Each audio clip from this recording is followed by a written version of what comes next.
Hey, Jimmy Jams, what is going on, child? I done got my wigs back because child and braids needed to come down. All right, so we are going to look into Gemini's love and basically your career, everything for the most part. I guess we should wait for some people to get in, but it takes me a time to see if you're here. But for the most part, it looks pretty good, Geminis. It looks pretty good overall. Hi, why are you guys coming in at the bottom? What on earth? Pop out chat.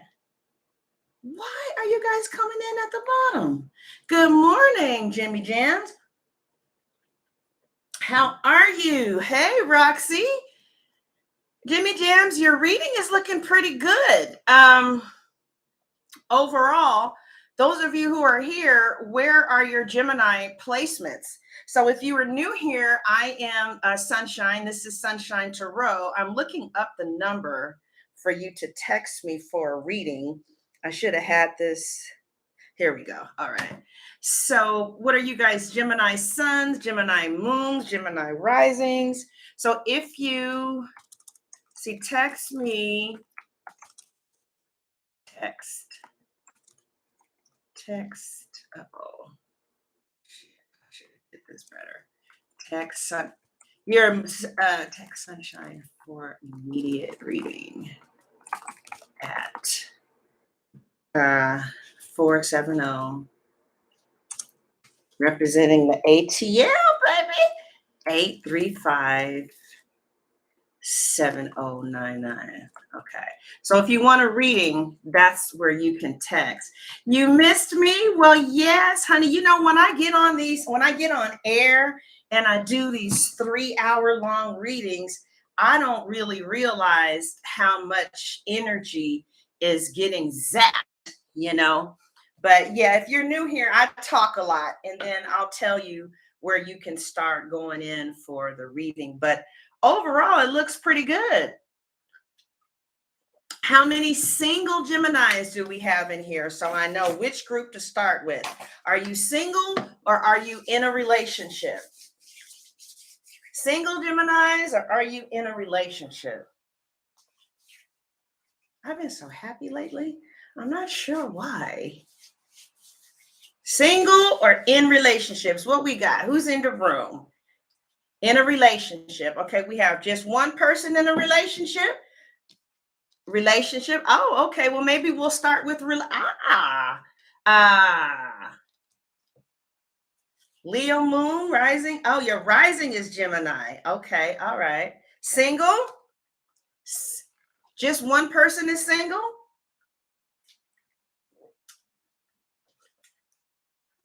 Jimmy Jams, what's going on there? All y'all are caught up. DP, what's going on? DP, what are you this week, child? Because you and your man, y'all be going back and forth. Are you single or in a relationship this week, child? Okay, so the majority. She said we together, but he about to be out. Love is in the air. I know that's right. Okay, so the person who just texted me for a reading, you're separated. Oh man. Gemini said, good child, what's taking the damn thing so long to make the chat come up, child? So Geminis, what's been going on in your love life? Because I got some good cards, but you tell me what's been going on. An airhead, slow Virgo, child. I heard that once them Virgos love you, they never leave you alone. Is that right, child? You single? You single? Well, we're going to have to do some spell work about that, child. You need to do some honey spells, because don't nobody want to be single in the winter. You're engaged. Congratulations. We was married only a year. And then what happened? What happened after y'all got married? Pregnant for a Pisces and don't think he wants, J Empress. Baby, you didn't know that he didn't want a relationship before you got pregnant, mama? Come on now. I don't understand, baby. How come you didn't use no birth control, mama? All right. Oh, you dated 3 years, and in 3 years, he still didn't want to get committed, engaged. Oh, why? Is it an interracial situation? Are you guys same sex or Virgo in the picture? He's been trying to get you pregnant for 3 years, but he don't want to marry you? Wow. And you let him. All you had to do was use some birth control, mama. I don't understand that. I just really, really wouldn't want to raise a child by myself, because raising dogs by yourself is hard. Mm. Oh, interracial, different cultures. That's got to be hard, Mrs. Randoms. All right, so welcome all of you guys who are new here. I hope you hear your story, but I'm not sure if you're going to hear your story. Okay, but if you don't hear your story, you're still welcomed here. Again, I am Sunshine. This is Sunshine Tarot. I've been on YouTube for a long time. The way that YouTube works is like, channels, they have their heyday, most of them. And then after a while, you got to do something different, or change up, or do something, I don't know, whatever. But anyway, what we're going to do is take a look at the Geminis who are in here now, or who will be looking at this later, and we're going to just take a look at your overall cards and your love life. Okay, so I pulled some cards already, and your overall reading, your overall card is the Six of Wands. How many of you are dealing with good morning? How many of you are dealing with a Leo? How many of you are dealing with a Leo? Or somebody who has Leo in their chart? So, as you guys know, many of you who have been reading for a while, how many readers do we have in here?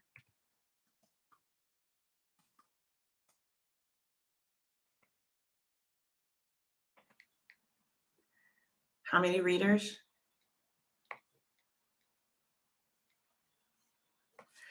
So, that's your overall card picture. Took a break? Okay. So, your overall card is the Six of Wands. Readers, tell everybody what the Six of Wands means. It's basically a card of victory. And it's also a card of getting a lot of attention. Okay, you guys, it's about to be loud in here. Okay. So, because it's hot, and I need to put, oh, that's the timer. Okay, no, I need the power on. Okay, dealing with the Sagittarius, not a Leo. Yes, winning. It represents winning. It's victory, right? It represents achievement, acclaim, awards, recognition, applause. It could also represent like a celebrity status. So some of you may be in Hollywood, or you may have a social media that's going to be growing. Maybe your followers are going to be growing. Maybe your what is that called when subscribers could be growing, right? So yeah, basically I see you getting a lot of attention. You could be getting married. Whatever the case is, you're going to be getting a lot of attention. And if you're in a relationship, the Six of Wands is a good omen, because it indicates stability and success and strength and sharing your successes too, right? You and your partner could be riding high, achieving your goals together. I see you guys would be very supportive of each other. Okay, in some cases. Now, in other cases, the Six of Wands talks about getting a lot of attention. You could be on like dating apps or something like that, and a lot of people are going to start to recognize you or respond to you. Oh, you did Beauty Channel? Oh, good. Yes, so there, good. Lena calls this a public victory. All right. So there will be some type of public victory. For instance, my mom is a Gemini and she had a mass on her liver. And, she was going through it. And they finally did a testing and found that the mass is not cancerous. So that's victory for her. All right. So I see victory around for some of you, but there could have been sometimes a Six of Wands. You see how she's pointing in another direction? It could indicate that the reason that you're victorious is because you're leaving a job, a person, a place that you can no longer win with. Like you tried everything you could and you got the Five of Swords. Cassie, thank you for the $33. Appreciate that. You need 45 more if you wanted a 20-minute reading. So you can text me on that number on the screen and tell me your phone number, and then I will call you and finish your reading, unless you were just blessing me with that. Oh, well, thank you, Cassie. Appreciate it. I really do. So it looks like there could have been some type of disagreement or argument, or there could be someone who's kind of vicious with their words. I know this guy had took his girlfriend to the courthouse to get a marriage license here in Georgia. And so for first here, you need a marriage license and then you can go get married. Is it like that in your state too?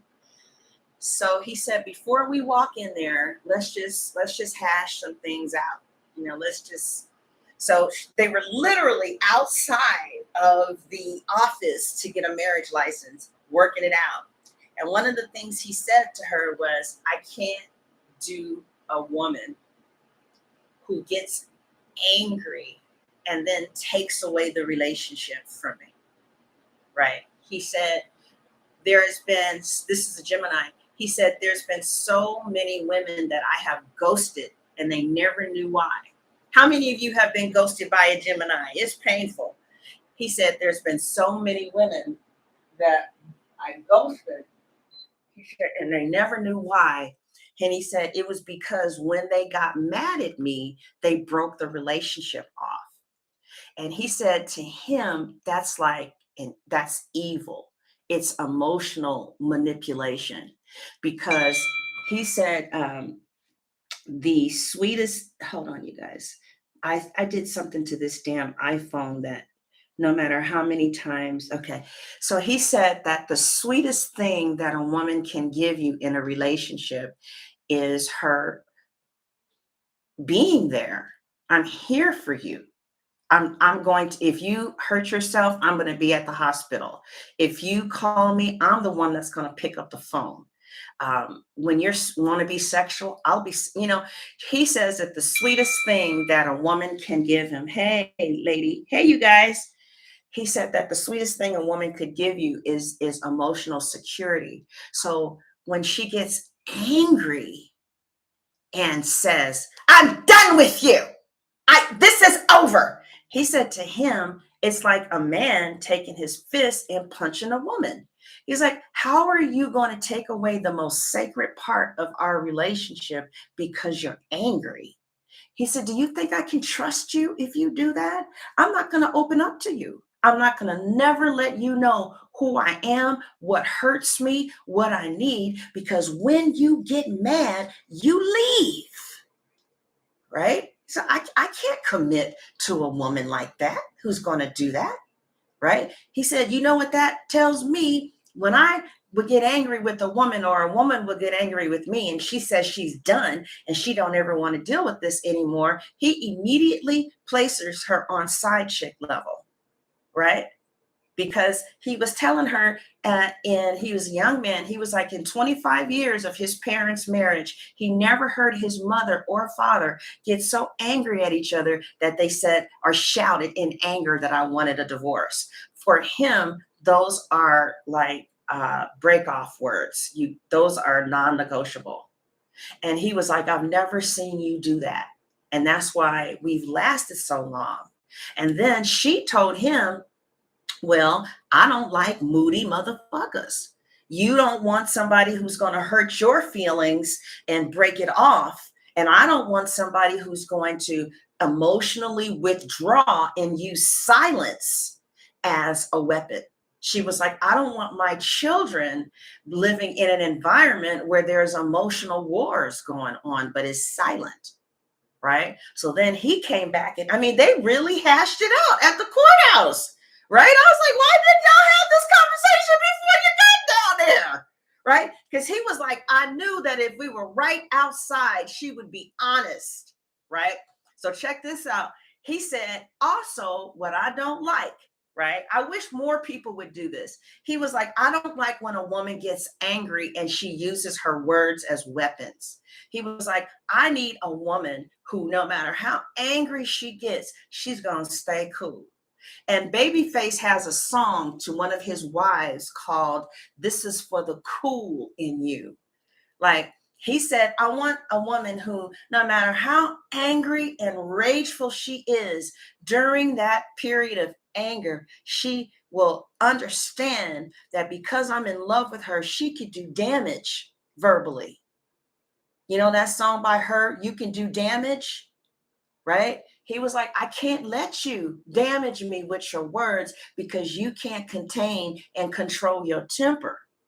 Right. And then he was like, and all these women, you know, who run off at the first sight of danger or problems in the relationship, it's like, do you want a commitment or do you want to kick it? Because see, to me, if you want to break it off when it's going gets hard, then you want to kick it. So then why are you asking me about these other women? Right? You are in it for the fun, for hanging out, for sex, for romance, you know, stuff like that. Then say that. That's what it is, right? But then as soon as the going gets hard, you done with the relationship. You ain't taking this shit. I'm out. So are you committed to the relationship or not?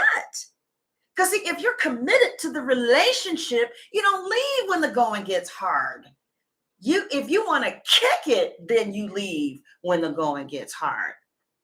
So they had it out. And, you know, she was like, I was in tears and, you know, and then he told her the big one, y'all. He said, I like the ladies. So what are we going to do about that? He sure did tell her that. He said, I like the ladies. Oh, I see. Yeah. So she said, I do too. He was like, what? She was like, well, do we want to do it together? What are the rules? What are the rules here? Right. And so it came, you know, after 4 hours at the courthouse, just going back and forth with each other about all the shit that they need. Basically what he had ended up saying to her about the ladies is, if me and you are cool emotionally, right? If me and you are cool emotionally, I don't really want the other women, but I want you to know that I can if I want to. And that's the understanding that as two adults, we are devising for our marriage. I don't give a fuck what they doing, you know? And so, you know, they just really got an understanding with each other. And I feel like that's what some of you guys are going to be going through.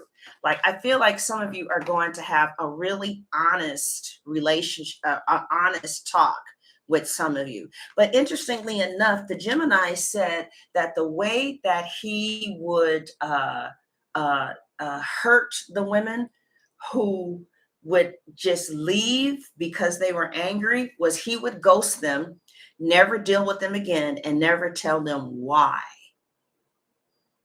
he left. And why he left is because he felt like to say, I'm done with you, it's over, I don't want to be with you. He's like, you are playing with my feelings because I trusted you. I let you close to me. I let you in. I smile when I see you. I've told you some pretty personal things. And when you get mad, you're going to say that you don't want to fuck with me no more? Do you just want to like throw me off to the side like I ain't shit? Well, I don't mean it. Well, how come you do? If you don't mean it, then what you're telling me is when you reach a certain level of frustration, the way that you manage conflict resolution is through abandoning the relationship.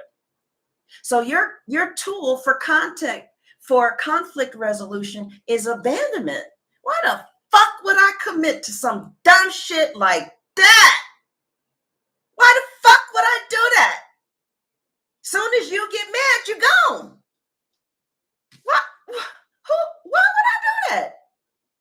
You know? So they had it out, and she had never done anything like that. But I feel like Gemini, somebody wants to either say that to you or you want to tell somebody that.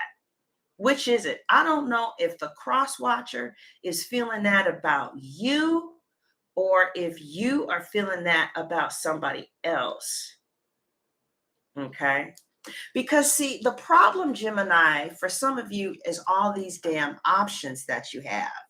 See, that's the challenge, the Seven of Cups. The truth of the matter is a lot of people want Geminis, and let's just cut the shit. That's how it is. A lot of us want you. And I think it's because of the challenge. For me as a Libra, as an air sign, it's because you're witty and chatty and wise. But I just can't fuck with you because of how you slaughter people's hearts. Now, Gemini, are you aware of the fact that they think of you as the heartbreaker of the zodiac? Are you guys aware of that? Do you guys know that they look at you as the heartbreaker of the zodiacs? I'm so sorry if that hurts you. I'm not trying to hurt you, but are you aware of that? J Empress says yes. I was married to one for 25 years. They not shit. Oh, well, I'm not saying all that, child. But I am saying that it can be a little hurtful when you're dealing with two people with two different personalities. One of the twins may like you, the other one may not. So the challenge is the Seven of Cups, right? And I feel like somebody feels kind of lost. They have so many different options. And I'm not trying to make a cross watcher feel bad, but some of these Geminis in this room or who are watching, they just got a lot of motherfuckers that like them. And I don't think they're trying to blow you off. And to me, I feel like they might even be humble about it because this is somebody who is kind of mature. But I feel like your person may be a little overwhelmed with their options. You, Gemini, could be overwhelmed with your options, right? Or some of you could be freedom loving. Some of you are just freedom loving Geminis, and maybe some people have a problem with your freedom loving ways. Is that you? Good morning. You go through that a lot. Good morning. You break your own hearts. Okay. Okay, you like to be free. There's nothing wrong with that. There's nothing wrong. As an Aquarius moon, I can relate to that. But I think that somebody may be a little challenged by your freedom loving ways. Okay. Like they want to lock it up. Nine of Pentacles reverse. See, I had a girl arguing with me for 2 hours over a Gemini reading yesterday. And I mean, she just kept on adding time and she just was not liking what I had to say, you know. But Some of you are definitely going to be in the spotlight because it just usually I don't get readings this hard for the spotlight. So I don't know if you're going to like share this video with somebody who's in Hollywood or mm, I feel like some of you are really going to be out there in the world in the limelight because you see how this woman is talking on the some of you are going to be politicians. I feel DC real strong all of a sudden. I got this DC feeling real strong. I got the White House strong. I don't know what's going on right now. Somebody just came in the room and they are very powerful.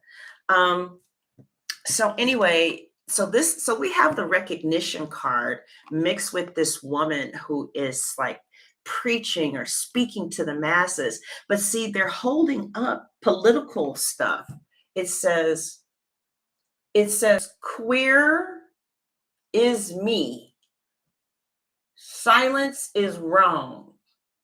So child, what kind of damn bars are these, child? So anyway, so some of you could be fighting for political rights, gay rights. You could be fighting for transsexual. Did you guys see BET's gay section? It was awesome. Did you see Brandy last night and BET? She handled it. She looks so damn good. Hey, MLH, what's going on with you? So anyway, I'm really proud of BET's coverage on the gay people. A great job, great job. So proud of the job that they did. So what else do I see? So some of you are going to be in the media, and some of you don't know what the fuck I'm talking about. You say you're thinking that this has nothing to do with you. You are thinking that this part of the reading is from somebody else. Some of you are going to be like an author, like your book or your movie or your script is going to be out, recognized. Or you could just kind of be doing something locally. You think I don't know what I'm talking about right now because you're like, I don't know, no, child, no, I ain't writing no book, girl, no, no, I ain't trying to be on no reality show. I feel like there's going to be an opportunity that may come to you unless you are proactively trying to do something with yourself. Didn't Brandy do good? Yeah, I was like, she said, don't call me Brandy, call me Your Highness. So I didn't see the cup of noodles, child, but the magician represents somebody who's in broadcasting. Anybody in broadcasting school, right? This means that you can cover, because see, you have the magician is you, that's Mercury, and it's also ruled by uh, uh, what is it? Mercury, yeah, that's Virgo and Gemini. A Virgo may play a real big part in your life, but this is a broadcaster, right? So we have a broadcaster in front of microphones, and I don't know who you are. So there's a broadcaster of some kind. Sometimes people read the magician as musician, and or you could have a YouTube station, something like that. And then we have the recognition card. So there is somebody who is looking at this video who is going to be very recognizable on some level, either in social media or out there in the world. Um, some of you are going to be very political. The messenger also tells you about marriage. Okay. And yeah, it looks like there is a message about marriage to you. I don't quite know what it is. These cards are mixed up. So some of you might have a problem with drinking. You're single and loving it. I will be, and Gemini will be. Ciao. Some of you might have a problem with drinking or drugs or smoking or like me overeating. And somebody could have problems with smoking too much pot, too much weed, but I don't really see it stopping anything really, right? Who is Jazzy? You said Jazzy separated. Who's Jazzy? Are you separated? Okay, so I do feel like there is somebody who wants to marry you. The Nine of Coins could be a friend, right? It seems like this person is never leaving your side. They could have strong, I don't see strong fixed placements, but I do see a Leo, Sagittarius, or Aries here. Somebody with those placements are around. But a lot of people love you and want you, and there's a lot of options for you.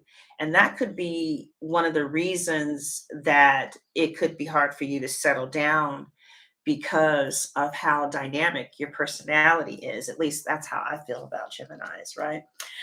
So, what you don't see coming, Geminis, is the Nine of Coins, local venue influencer. Oh, really? I understand, sweetheart. Then again, I don't because I never had that problem of a whole bunch of people wanting me and not knowing which one to choose. I never had that problem. So, what you don't see is the Nine of Coins, right? So, this is sometimes it represents an unexpected amount of money. It could be a windfall, right? Some of you are really going to do something very creative because here we have the star again. My teacher would flip out if she saw this amount of fame cards in here. I used to get cards like this when I lived in LA and I was reading for the LA people, but I haven't seen anything like this in a while. So, yeah, so some of you are going to go forward with something that's going to propel you in the in TikTok video. Somebody said local influencer. I do see some unexpected money, but it comes from, well, it's either unexpected money or money that comes from very hard work. Like somebody, because see, you see, this is a farmer. She's out there with the carrots in her hand, and yeah, she's ready to work. She's not sitting up someplace looking glorious. So I do see with hard work there's going to be some type of abundance in your life, and you're going to finally be able to enjoy the fruits of your labor thanks through hard work, like independent efforts, self-confidence, discipline. You're going to attain some well-deserved success that will create a stable foundation for your material wealth and comfort. But most of you don't know what I'm talking about right now because this is the area of what you don't see coming. So most of the time, this is the part in the reading where people are like, huh? Okay. So I feel that some of you may choose to be single, and it's definitely a choice. Okay. Oh, good, Shannon. I hope so too. Um, I definitely feel like some of you are going to be single. Wow. Thank you, Cassie, for the $80. Thank you for the $123. So much. Appreciate that. So, Cassie, that text number that you see at the top of the screen, just text me and we'll verify some things and I'll give you a reading today. Okay. So, yeah, some of you are going to choose to be single, but I don't think it's going to last too long because I see the Empress here. But the Empress could represent motherhood. So some of you could be single moms. Okay, I got you, Cassie. So the rerun of what Brandy did so good. You could see RJ and Princess in the audience too. She handled it. She said, "Let me reintroduce myself." So yeah, I see single moms here, and I actually see single moms doing really good financially. Um, yeah. And I feel like I definitely see a pregnancy. I also see for some of you marriage. Now, you may not be in love. We only started marrying for love in the last 50 years. And interestingly enough, marriages are on the decline now. I look at marriage as a business arrangement. And some of you may, in fact, get into a business arrangement with someone regarding a relationship. You're going to be like, well, mm, I don't know. There is a rapper, and she's a big girl. And I wish I knew her name, but she starts off the rap. But she starts off the rap by saying, "Bitch, you can't even fry chicken." You guys know who she is? She's a big girl rapper, and she's trying to clown this other girl who's trying to take her man. And she tells her, "Bitch, you can't even fry chicken." Girl, I was on the damn flow. I could not get up for a good 5 minutes. She's a big girl. And she was telling her rival that she couldn't even fry chicken. Chef, do y'all know who the hell that rapper is? I sure would like to hear the rest of the song because I laughed so hard I couldn't hear the rest. All right. So is there a celebrity here? No, it's a rapper. Brandy rapped yesterday. Um, is there anybody that is in the private Jamise? I know, right? Wasn't that funny? She was like, talk about you gonna take my man and you can't even fry chicken.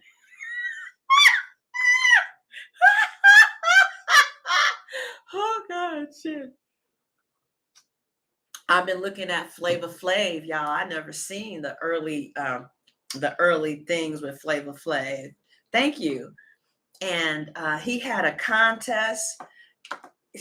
I never seen it. This was produced in 2006, and he had a contest, and all the black women had to fry chicken. I was like, oh, they got it. They got it. I mean, I literally was like, they got it. All these sisters with this pretty hair and long nails and cute ass big booties couldn't fry some damn chicken. They didn't even know how to cut a chicken.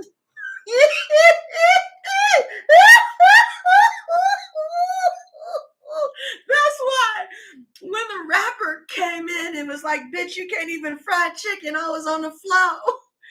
Yeah. How many of you know how to cut up a whole chicken? Do y'all even know? First question, do you even know that chicken comes whole? How many of you knew that you could buy a whole chicken? Everybody don't know that.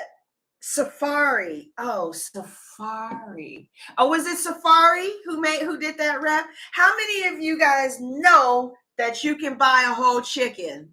Okay. Just two people? Just two people know that? Come on. Okay. Are you guys millennials? What's the age? What's the age? What ages are you guys? Okay, well, I understand the 49-year-old. Janice Janice said she crying. Is it 50? Oh, okay. Well, that's no fair. All of y'all, of course, y'all know that that chicken. TJ, you better stop lying. I'm going to tell your mama. TJ says she don't know how to cut up a chicken. Girl, you better stop lying. Don't be telling people that, child. All right, child. I need to finish your reading, but it's damn near done. It's really good. I really feel like you buy whole chickens, but I roast them whole. Oh, okay. So you don't fry chicken. Girl, those white girls, TJ, the white girls on Flavor Flav was trying to fry some chicken. you guys see the black girl put the whole chicken in the microwave?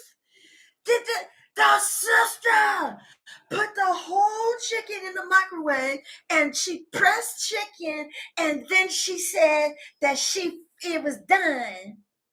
Child, what is going on?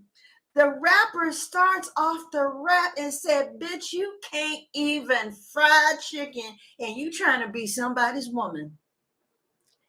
Child, everybody got a big booty. Everybody can twerk. If you cook, you'll stand out. Even Flavor Flav said that. He said, I might be little, but I can't. He said, but I gotta eat. So what we gonna do? Eat out all the time?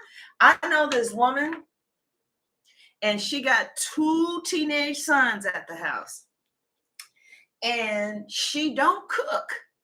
And she really think that man is going to move in her house, taking care of 2 other men's kids. And on top of that, he got to pay for them to eat out every night. Girl, nails too long to make a biscuit. She don't know nothing about no biscuits. Girl. No, but seriously, the secret to I feel from the bottom of my heart that my fried chicken is better than Popeye's. I know it's better than Kentucky Fried Chickens. Oh, I already know that, but Popeye, you kind of neck to neck. My chicken tastes just as good as Popeye's. Damn straight. Let me tell you why.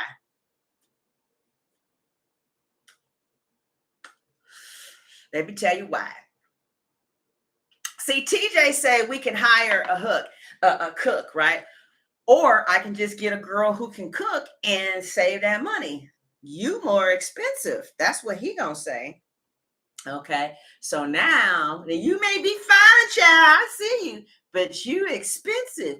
There might be another woman, child. She look just as pretty as you, mama, and she can throw down. She can throw down the white girl way. Go in there and make some mashed potatoes and some roast beef and some green beans. Damn it. Y'all better leave me alone. Some of you are a mystery writer, a fiction writer. Like, I know you guys think I'm tripping, but if you know anybody in the creative arts, you are going to make it big. So if you know somebody in the creative arts and they made it this far in the video, send them this video. You are going to be big, especially if you are a fiction writer or local. If some shit, people are going to travel to come and see you. Okay. Young Jock, his wife had his back. I was looking at him. Rashida met Young Jock's all of his baby mamas, and the wife handled it. Who do y'all? Am I calling his name right? The wife. I saw why Young Jock married her ass. I know exactly why he married her ass, because that is a down ass motherfucking sister. She was down, because the girl was like, so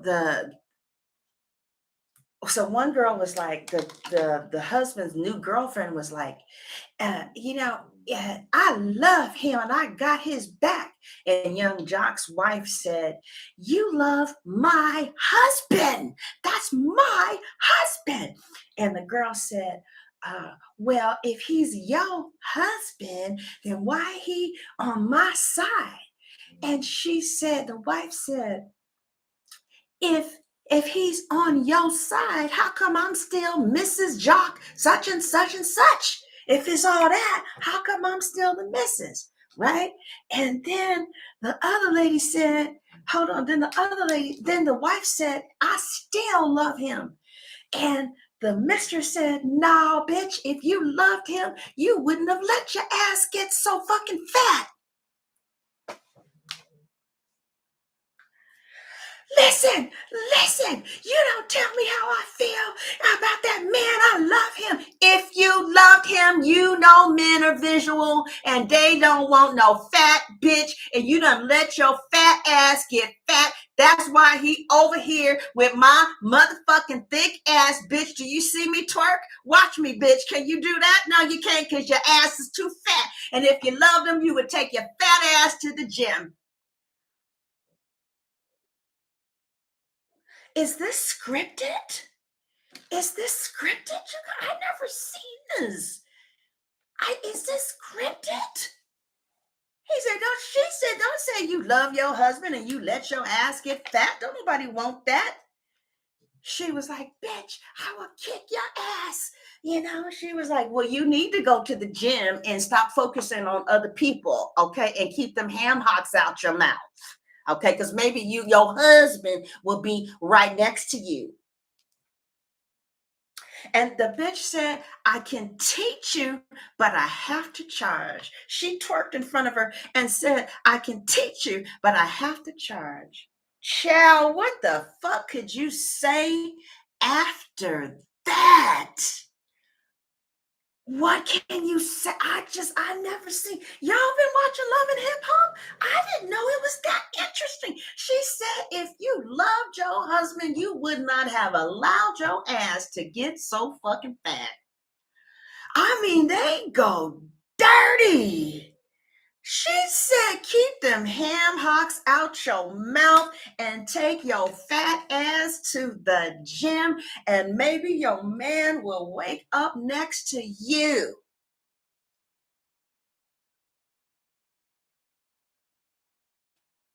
And none of the other baby mamas said nothing. They didn't say nothing. And child, yesterday was the first time that I got introduced to New York. New York is crazy. I can't get enough of her. I can't get enough of New York.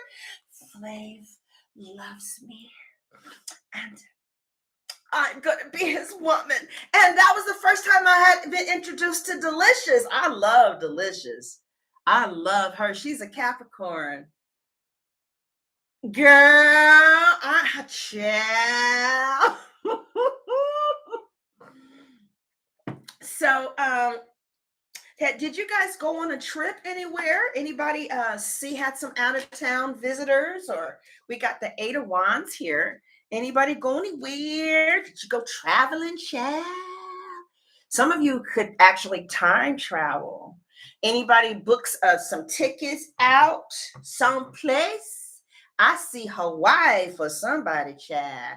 I don't know who it is. Oh, I see a Pisces too. A Pisces is trying to come and see you, child. Oh, you just got back. Oh, I like Delicious. I like her. I really do. You traveling this weekend? Okay. Oh, Portia is married to a Gemini, huh? Oh, the fame people. Okay, okay, okay, okay. Yeah, yeah. Okay, okay. I see. Okay, all right. So I feel that at this time, some of you are trying to hold tight on your money. Okay. And they're saying, like, don't just for right now, don't just call DoorDash and what's the other one? Those people, because you need to save your money. Some of you don't want to save like you need to save right now, because you might be used to more of abundance, and now you might have to be a little more conservative. Who am I talking to? Who am I? New York. Oh, Uber Eats, yeah. And they're expensive, y'all. Who be doing that? Who's in there using Uber Eats and the Grubhub, child? They saying child. She said everybody. All right, all right. Yeah, it's expensive too, child. So for some of you who are single, right, I see that there will be some much better selection coming for the next couple of weeks, right? Look how pretty these cards are. I have this book called 21 Ways to Read the Tarot. And I mean, the one of the ways, what dropped? Oh, y'all need to be watching how you're spending. Just put $20 to the left. Okay, because this the money card drop. Who's overspending? The card's done told on you, Chad. Who's overspending a little bit? The shit costs too much. She said, I cook at home. All right. Who's overspending? Ah, the cards done called you out, Chad. They said, Chad, you better save some money. So you see how, and this book that I read called 21 Ways to Read the Cards, one of the ways the lady said to read the cards is strictly through the colors. Isn't that interesting? She said, straight called you out. So look, we have bright yellow, so happiness. We have red, so we have some fire, right? And these are some real happy cards. And I feel like there's going to be some new development, maybe romantically, for those of you who are single. And it might be a better selection than you had previously had, right? Um, Now, for those of you, I feel like some of you have a major relationship, and then you also may have an understanding. Okay. Like some of you are in adult relationships with understandings. You know what I mean? Like, I don't know, you guys, if I was maybe not when I was hot in my 20s, I probably would not have demanded. I mean, if I was hot, well, I don't know, because the wives are the ones that end up, you know, like the women that demand monogamy and their husband is the provider, they usually kind of don't get married. You even saw with Flavor Flav and New York, his issue with New York was she was too territorial. You know what I mean? Like if you're going to get a high value man or somebody who is out there in the public eye, one of the things that comes with that territory is kind of sharing. Now, some women are really turned on by that, right? I have a client, and when his wife senses that he's been out being naughty, she gets very sexual with him, she said. You know, she's very sexual with him after she feels like he's been naughty somewhere. So, you know, and it's like that other couple when she was like, "Can I join?" And he was like, "Well, do you really want to join?" And so whatever. But I feel like some of you are going to be naughty. Okay. I do feel that. I feel like, and the problem with you being naughty is the enormous amount of attention that you're getting. And I don't know if you have a celebrity wife, a celebrity girlfriend, if you're just pretty, if it's your personality. But, you're only as faithful as your options. You see, like it's real hard to, I guess, have a lot of options and still say, no, I'm going to be faithful to this. So now, if you are married and you really are not out here trying to exercise your options, I feel like there's going to be some type of development with your career. But otherwise, a lot of people like you and they desire your company and they find you extremely attractive and they wouldn't mind being on your arm at all. And this could have been somebody who you could have had to part ways with before, and you guys both went your separate ways, maybe for a minute, feeling kind of sad. But I see that in you guys have adopted a more mature way of how to go forward. Some of these people, Gemini's, the issue that they have with you is that you don't want them, and that is the real issue because you're just looking at them like so blasé, like, I don't want you. I just don't. And some of you, you just got in a situation where you got really bored. And some of you may have stopped really working on the relationship. or working on the business and you just got kind of bored and kind of let it go. But I do feel like if you might have feel like you've outgrown something, like something just kind of died. It could have been a business, you know. I just feel like you want something more. And I feel like you're going to be moving towards trying to find out what victory means to you. Or there was some type of scare that you've overcome, right? And I do feel that some of you, your main challenge is you're overeating or you're overspending, or which basically means you're human, because there is not one sign that you could line up and not find some over something happening. You know what I mean? But so some of you could be over smoking. Your issue could be fantasy. Some of you live in fantasy. And, air signs sometimes, especially if you have Pisces placements, anybody with Pisces placements. So some of you could have Pisces placements and you're in fantasy, you're not really dealing with the real world, uh, right? But I do feel like somebody loves you. Others of you could be dealing with someone who's married already.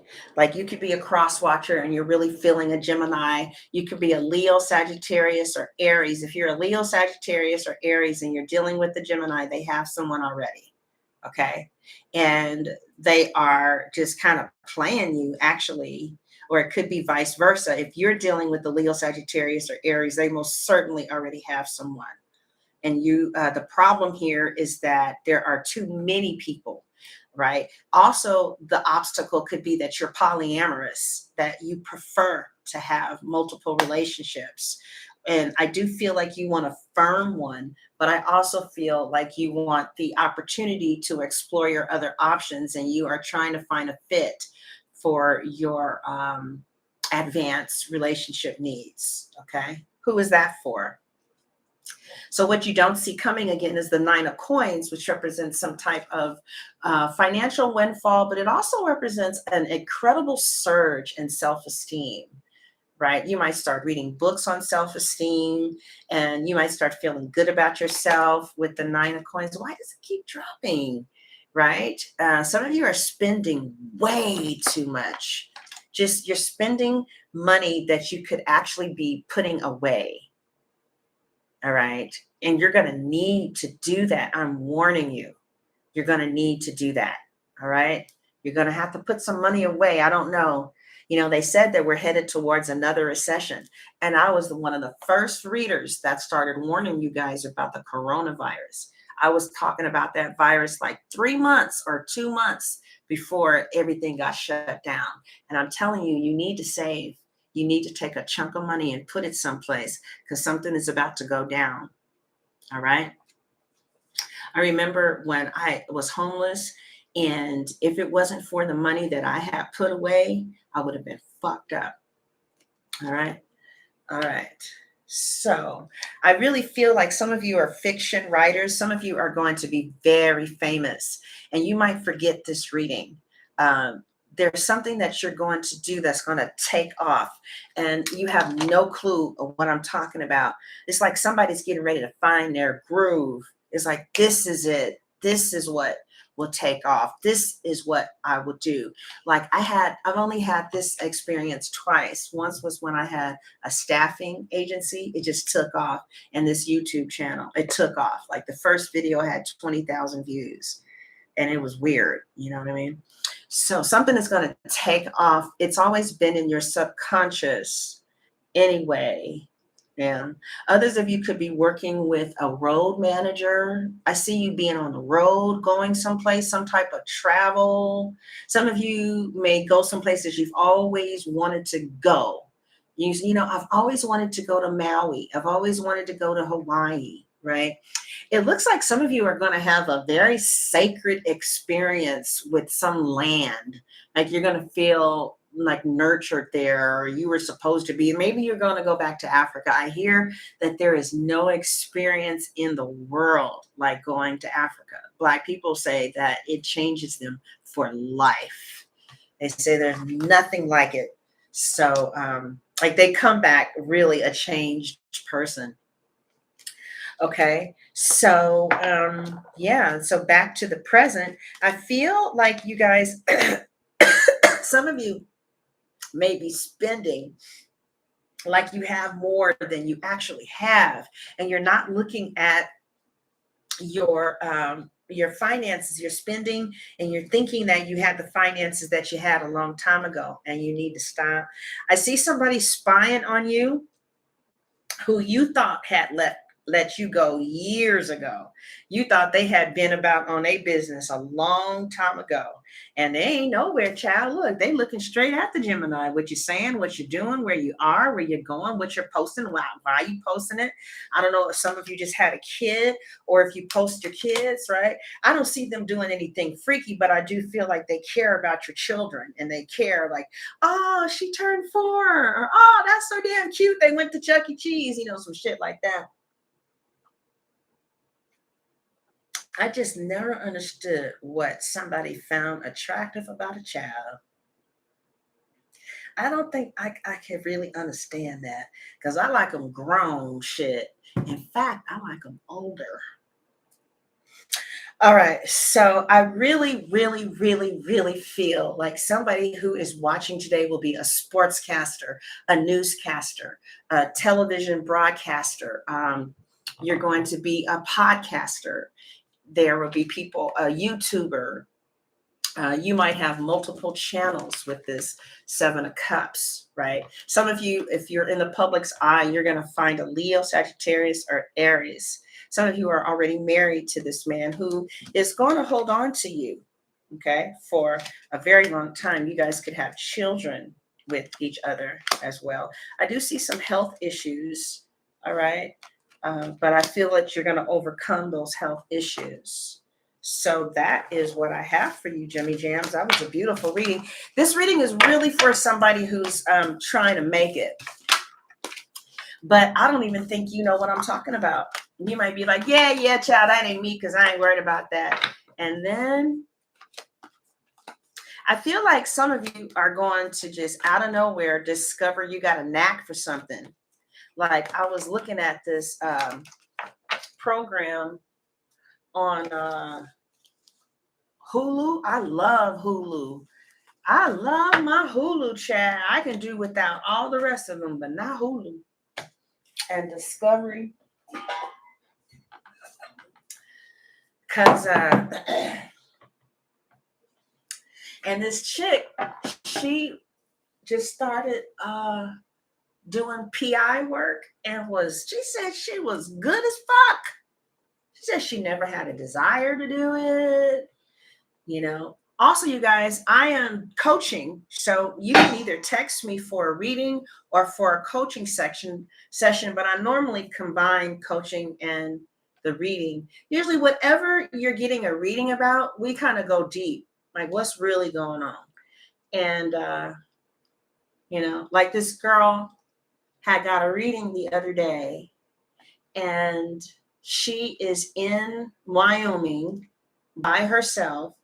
All of her family is in Washington, and she has no friends in Wyoming, no man, no cousins, no community, no support, no therapist, no doctor. And she's wondering why she can't get over her ex. And I'm like, honey, you are alone. You have nobody. You're by yourself. You're completely alone and isolated. Of course, you're still thinking about your boyfriend. I don't blame you. And I was like, oh, I think you should continue to think about him and fantasize about him. Otherwise, you're going to lose your mind from being so damn lonely.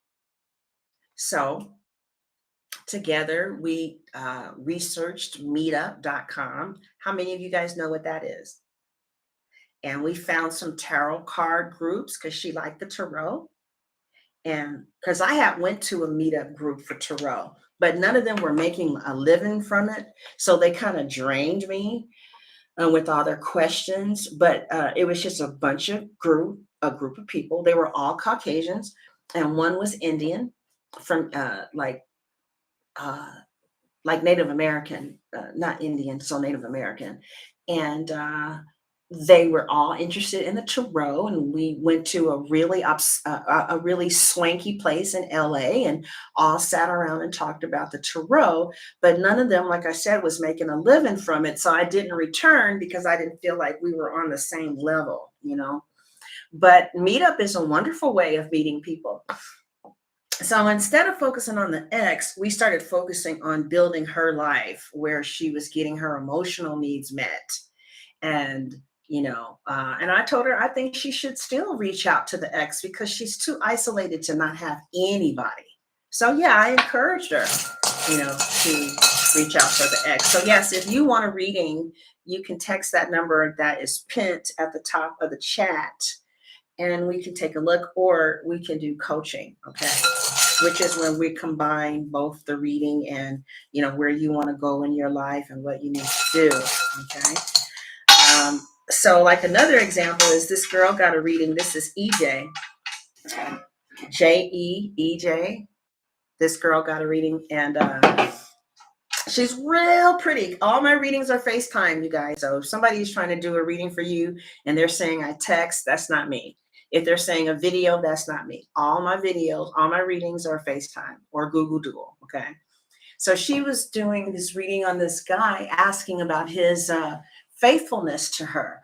But, I found out that she had belittled him sexually and belittled his member. And we focused more on how abusive she was than on what was going on with him. And I told her, you basically scarred that man. He's never going to get over that. So what is inside of you that is like just belittling this poor man? Black men have it hard enough as it is. They already feel little. They already feel beat up and mistreated. They don't need their women to add to that, right? So she apologized to him, and she paid for his locks to get done. And now we are coaching and finding ways to deal with her anger, because that's not cool. That's not cool. There are some, I don't understand why physical violence is such a strong movement, but we live in an era where emotional violence is not really that emphasized. For someone to belittle you is emotional violence. For someone to break it off with you because you've said something or done something wrong is emotional violence. I don't want you. I saw Princess and RJ treating each other in a way. I hope that was scripted. I hope that they really don't talk to each other like that, because like RJ, every time he gets mad, he walks away. But I want to give him his kudos for being a Black man who got married. Thank God she's got some Black in her, because Jesus. So he got married to a half Black woman. Thank you, Jesus. And he is trying to stick around for his children. That's a good thing. And he's trying. He tries. I just can't stand his ass. I mean, I don't know what is in his chart that makes him so repulsive to me, but I just can't stand that little short man. I just think he's rude, but he's trying. He's trying. But anyway, when he gets angry, one of the things he does is he walks off. Okay. So they had a VH1 couples retreat. And he got mad at Princess for telling the world that they don't have sex. Right. He got mad at Princess for telling the world that they don't have sex. And so he walks off. Now, Rashida's husband is there. Delicious' husband stayed. Jess's husband stayed. Claudia Jordan's husband stayed. But he gonna walk off like a little bitch. So every time he gets mad, he files for divorce, And that and one time they were in the room, and it's never Princess saying it. To me, I don't ever see it being Princess's fault. But she's a Leo, and y'all know I love my Leos. So, but I not just that, I really don't feel like it's her fault. Well, I mean, maybe it's how they write it. I don't know if they script, is that scripted, y'all? So he and Princess got into an argument, and he said, fine, it's done. No, I mean, it's done, right?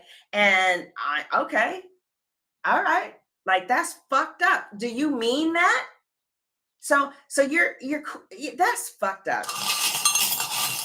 So, I hope you guys don't ever have a man that would get angry with you and threaten abandonment as a way of dealing with his frustration levels. I mean, if you are going to choose to walk away, you want to sit down, hopefully have a pastor there or a therapist. Maybe you can call the person's mom or sister, because it's very destabilizing to lose someone who you are emotionally dependent on, or who has become a part of your community of support, right? That's real hard. Like that sister who I did a reading for, I said, you about that close from a breakdown. You in Wyoming, no family, no friends, no man, no therapist. It's just you and work, girl. You about that close to losing your mind, right? I really hope that you guys don't have a man. And another thing, and I hope you don't do that to anybody. I think that it's really cruel to say, I'm going to leave you. I just feel like there is a way to talk about things that are bothering you. You might even start and say, baby, you know what? I want us to work. But this thing right here that you're doing is very difficult for me to kind of deal with that. It's making it challenging, and I love you, and I don't want to leave you, and I don't want even for that to come out of either one of our mouths, because that's painful and it's destabilizing, and I don't want you to go to a dark place. I just want you to know that I don't like it when you do this, and and it's really bothersome to me, or whatever. There's a way to talk to someone. How many of you, okay, answer this, how many of you are emotionally attracted to your mate, and how many of you are not emotionally attracted? I didn't say, did you love him or did you love her? You can love someone and not be emotionally attracted to them. Okay. How many of you are emotionally attracted to your lover? And how many of you are not? If you are, say, I am. If you're not, say, I'm not. Right? Can you trust your man emotionally? Can somebody trust you? You are not emotionally attracted. Exactly. You are emotionally attracted. You are. Wow. I'm not emotionally attracted. Okay.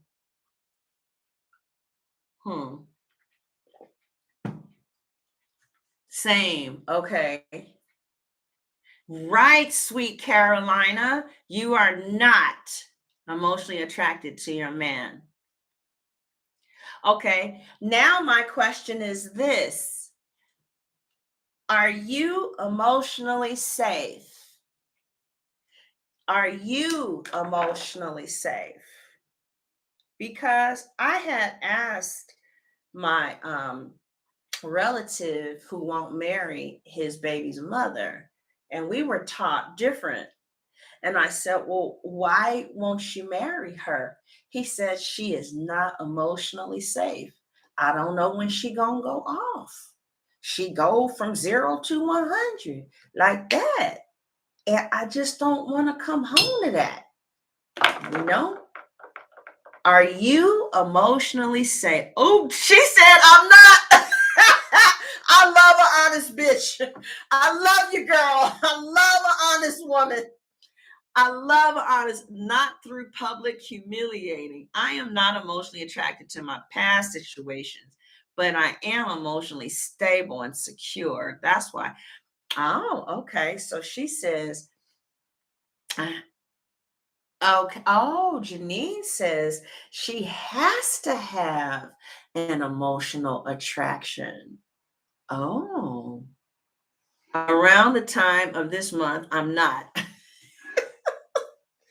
So I was looking at, I will never forget this. I was looking at Nina and Soldier Boy, Nina and Soldier Boy, and they were at Love and Hip. No, they were at Couples Love and Marriage Hip Hop Edition.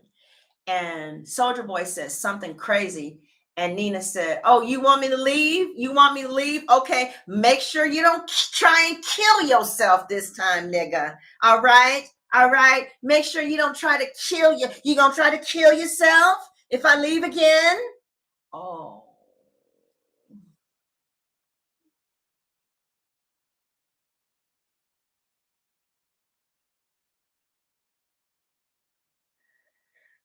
Oh.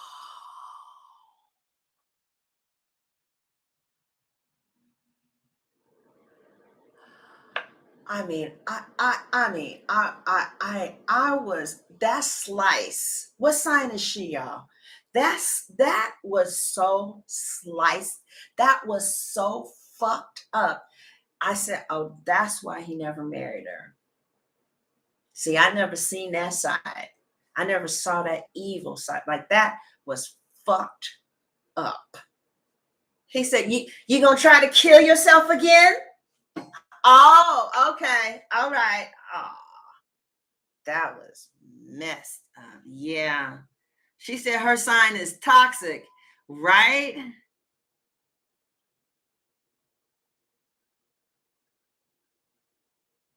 Who, Soldier Boy got a new baby?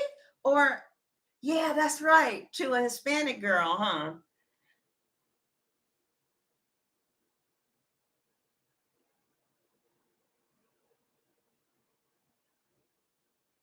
Oh, wow, Roberta, your husband speaks to you that way? Yeah, there are a lot of women that are in, abusive relationships, whether it's 20, 30, or 40 years. Yeah, my grandfather used to talk crazy to my grandmother too. It was like the words were so painful. Like I remember one time he said, because he's a real good looking man. He was just a man's man, you know, a dark chocolate man, very good looking. And he said, I try to stay married and do what my mama said, but that big old fat whale in there, I don't want to fuck that. She can suck my dick. He told his granddaughter that. He did. I will never forget that. He called her that big old whale in there. I don't want to fuck that. She can suck my dick. She said, I don't want to suck your dick, nigga. I ain't sucking nothing, nigga. I'm sorry.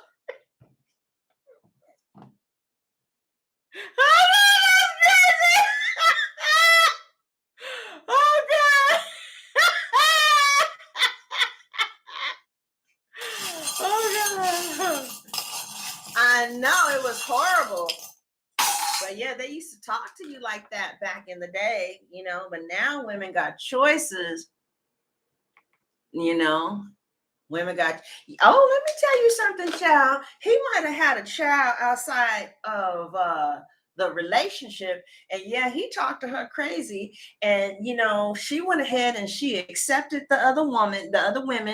One time this other woman called and she took a firecracker and she put the phone down and we ran back and she let the firecracker fall in her ear to granddad's girlfriend.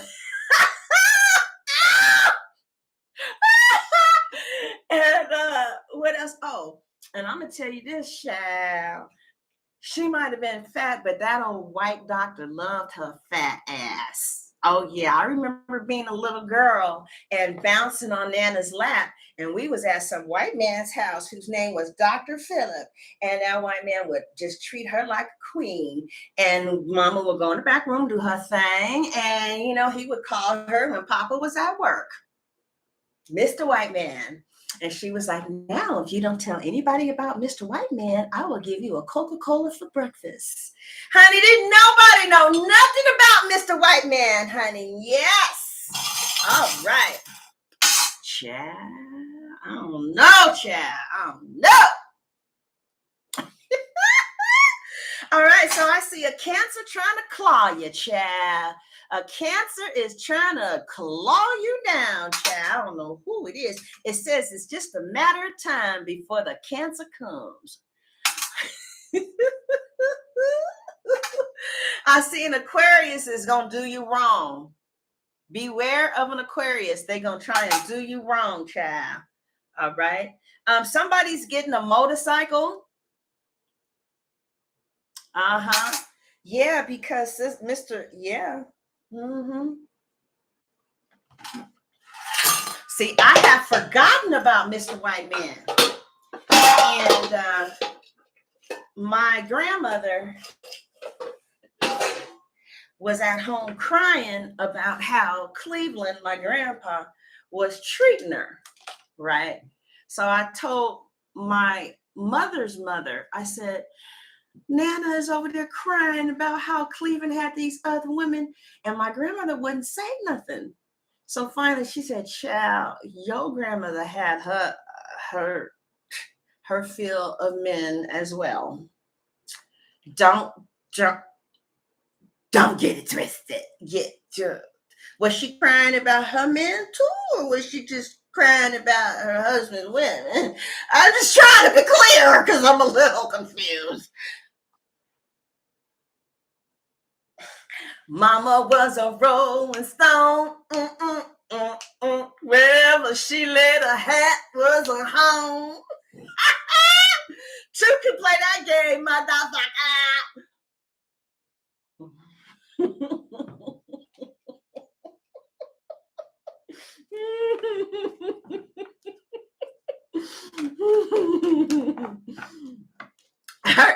Her avatar is Mama Knows. Jimmy Jams, I'm enjoying you guys so much. If you're new here, if you're just joining and you're trying to see what's going on with the reading, you might want to start in the front. Okay. If this resonated with you and you want to know more about your situation, we are getting ready to do an extended reading. Okay. And in this extended reading, what do you guys think I should ask? What questions do you think the public would want to know, Jimmy Jams? What should I ask? What does the public want to know? But Mama, she loved Cleveland, but Cleveland, he says some horrible things to her. She should have left. I mean, nobody really talks about emotional abuse. I've heard him say stuff like, I didn't want you anyway. I wanted Mary Ann, but Mary Ann had already got married and you was the only thing that was left. Damn, no wonder she eating everything up. Look at how you talking to her. Fuck. It was bad. So it's like, yeah, they stayed married, but fuck. He was a mean old thing. You know what I'm saying? Okay, what do y'all want? What should I ask? Yeah, she says marriage isn't as appealing. Your dancing got me hollering. Was I dancing? Oh, thank you. Y'all help me. What should I ask? Okay, so I'm going to ask the regular. Yeah, you're right, Roberta. That you're right. You know what? Because he never hit her, but I had seen other men hit their women back then, like Ike and Tina. Aretha Franklin's men used to pop her upside the head. Yeah, a lot of at that time, men didn't have any repercussions. for doing that. But I saw on YouTube the other day some lady in an Arab country, and they beat her ass in public because she had some pants on. Shit was cold, and so she put some trousers on under her Muhammad thing or whatever, the Sahari, whatever, and they beat her ass on YouTube in public. She got a public ass whooping. All right. Thank you for what, Dana? Yeah. Oh, Nene. Yeah. So finally, Mama had enough, and she got 2 knives, and she said, "Nigga, I'm about to kill you." And she got 2 butcher knives and chased him all around the house. And she said, "If you come out that room, I'm gonna kill you, and if you go to sleep, I'm gonna kill you too." So. You crazy woman, you just crazy. That's why you just a crazy. You just fucking crazy. Yeah, I dare your ass to go to sleep too. Yeah, we gonna see how crazy I am. Then Mama lost her mind, and she was no longer the smart UC Berkeley student. She didn't graduate. She was a student there though. She got married. Back then they just went to college to get married. So she got married, and she lost her mind. And that's when he fell in love with her, when she got dementia, and she was completely helpless. And he would go and fuss over her and come and get his wife and take them to the room, and 2 little old people, they would be in the bed together, and she would forget your name, and she couldn't cook for him anymore, and he would just rub her head, and he started feeding his wife, and she don't remember nothing he had ever done to her. She couldn't remember nothing, and she couldn't remember my name, and he would bathe his wife and put her gown on and hug him, and they would look at TV, and then 5 minutes later she would forget his name, and she would get lost in the house, and he would get up and go get his wife and bring her back to the bed, and she liked to look at the cartoons. And so she finally got the marriage that she wanted when she lost her mind. So she died, and he died a year after her. He just cried. Oh, he cried. He just couldn't believe old girl had gone. After 57 years, 60 years with each other. Just tearing her down, telling her she ain't nothing, He just couldn't take it when she left. Couldn't eat, didn't walk, didn't want nothing but to just go with his wife. So I finally told her, I said, Cleveland's acting right. Mama, she finally acting right. She said, honey, who's Cleveland? That's your husband. Am I married? Mama, I just told you. She was gone. Why am I telling my family stories on YouTube, child? Because this is the crew that's here this late. 128 minutes. This is the old school people. These are the motherfuckers that rock hard with your girl.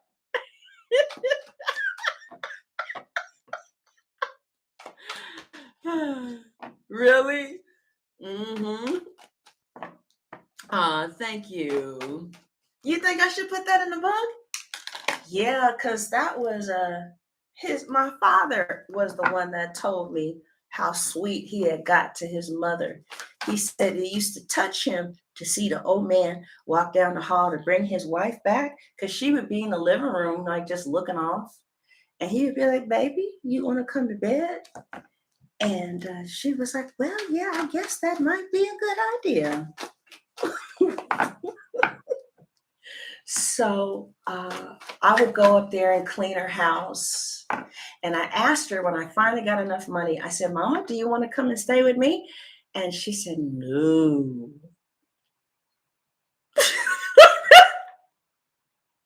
No.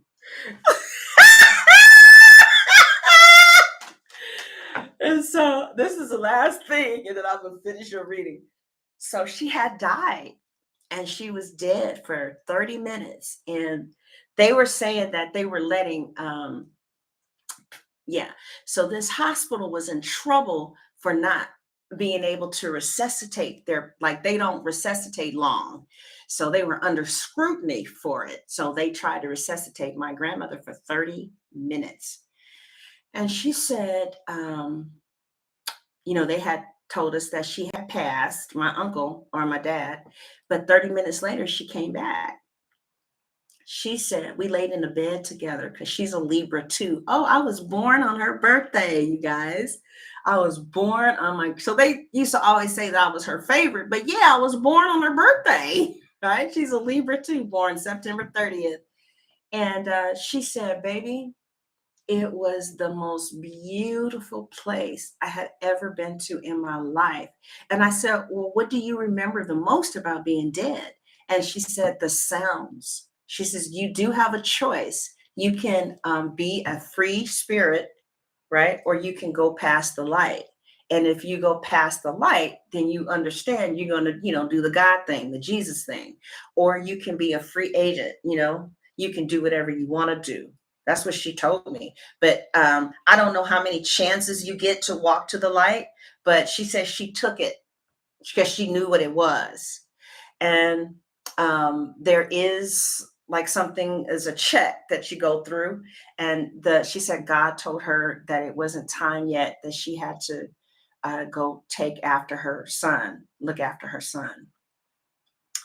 But she said that she went to UC Berkeley. So she was a real smart Black woman. And she said that she does not have the words to describe the glorious sounds that she heard. I said, is it music? She said, it's bigger. It's bigger than music. We on here on earth, we have music, but what she heard was higher than that. Or was it voices? She says there's not a word for it. There's not a word for it. So everybody talks about how they feel. She kept on talking about what she heard. And I don't know why she kept talking about the sounds. So she said to me, when I'm gone, she said, if you cry for me, you stupid. Because I am not going to be thinking about you. I'm not. Because I've done my job. I'm done. I'll get put in a good word for y'all bitches, but for the most part, I'm out. Right? So when she died, per her instructions, I didn't go to her funeral. I went to the mountains and I played Maxwell, and I just celebrated her death up in the mountains in Mount Tamalpais, right? It takes about, anybody from California, you've been to Mount Tam, it takes about maybe 45 minutes to an hour to get to the top of the mountain.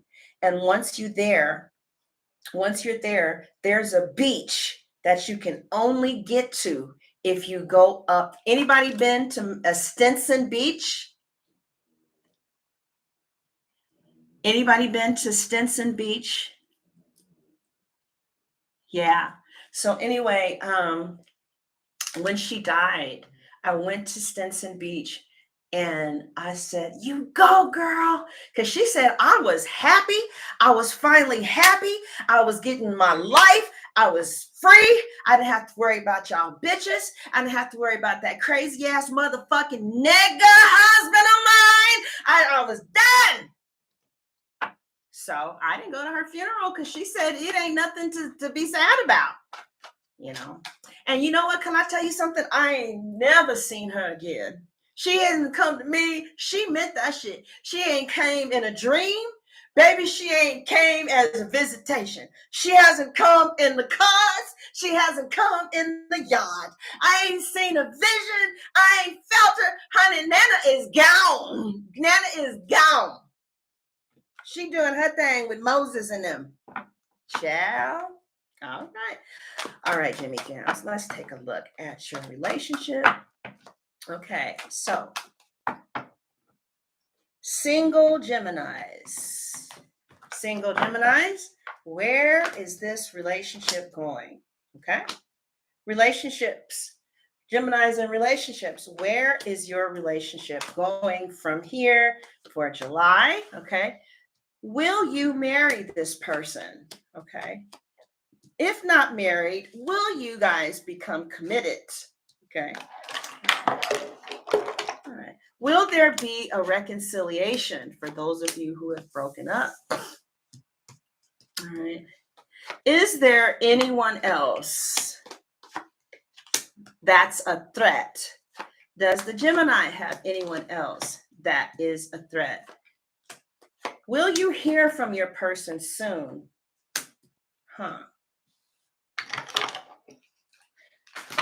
I see the death card around a health card. I don't know if somebody was recently sick around you. I don't know what's going on. All right. How does your person secretly feel about you? All right. Will you ever get married? Yeah, some of you need to know that. I saw that I was going to get married.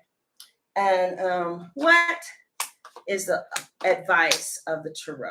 Okay. Now we're going to ask, how is your person viewing you? Okay. All right, Jimmy Jams, pick a number, 1, 2, or 3. Y'all know we be chilling on here. I guess never was the way I thought it was. What are you talking about, Roberta? You made me realize she don't care, and here I am acting all like Roberta. What are you talking about? Okay, what is Roberta talking about? You had too much Virgin Mary. Okay, what number 1, you guys? 3. Okay, 3. All right, so this is how your person is viewing you. Ooh. All right, let's read the bottom with the devil. Okay, so Geminis, your person is obsessed with you. Okay, so either I doubt very seriously the Gemini is obsessed. Oh, my granny and missing her funeral. My granny ain't upset. Right. No, child. Oh, good, Genesis. I'm glad to hear that. I appreciate it. So somebody is obsessed with you. And I think that is very accurate. And because I have been madly in love with Geminis, I just can't fuck with you because of how you destroy my heart. I mean, the Gemini will just throw you away, and you literally see the Gemini like just move on in front of your eyes. And they're like, what? We broke up 2 weeks ago. Yes, Gemini, 14 days. Days. All right, not 14 years. I know, but 14 days is a long time. Okay. I see. That's how it is. I mean, I'm not trying to hurt your feelings, but was it that deep?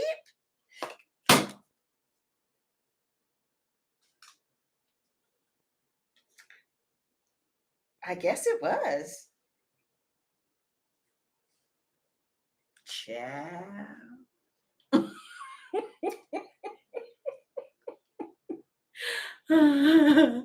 Child. Look at some of y'all are understanding. Y'all know how y'all are. Don't be trying to look, don't fake the funk. Don't fake the funk. Y'all know how you are. We got a real sort of thing. What are those words? We got a real kind of thing going down, getting down.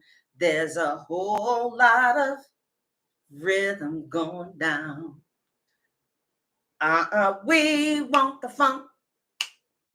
Gotta have the funk. We gonna turn this mother out. But yeah, somebody is like just obsessed and in love with you. And or you are obsessed and in love with someone else. They could be an earth sign, could be a Capricorn, could be a Virgo. I think you're trying to break your obsession off, or somebody is trying to break their obsession off of you. Okay, either you're obsessed with someone, and it looks like they may not be very good for you, Jimmy Jazz. They could be kind of on the toxic side. Okay, like it could just be sexual, but there's nothing wrong with that as long as you're both on the same page. But does that ever work? For Geminis, it does. Yeah, for Geminis, it does. If they say, well, I don't know, Jimmy Jam. I don't know, Jimmy Jam. I don't know. Because one time I was dealing with this polyamorous Gemini, and I was just crying over the Gemini. I just was crying and crying. And I told the Gemini I wanted us to be together. And no, no, no. So we used to all hang out with the same group of people. And this pretty ass light-skinned green-eyed nigga was trying to holler at your girl. And so we all started hanging out, and I started liking him. So when the Gemini saw that I wasn't really paying him any attention anymore, he was like, okay, well, you leave Rashid alone and I'll leave the rest of the people alone. But by that time I had liked Rashid. And so, Gemini was like, are you serious? Are you serious? Are you fucking serious?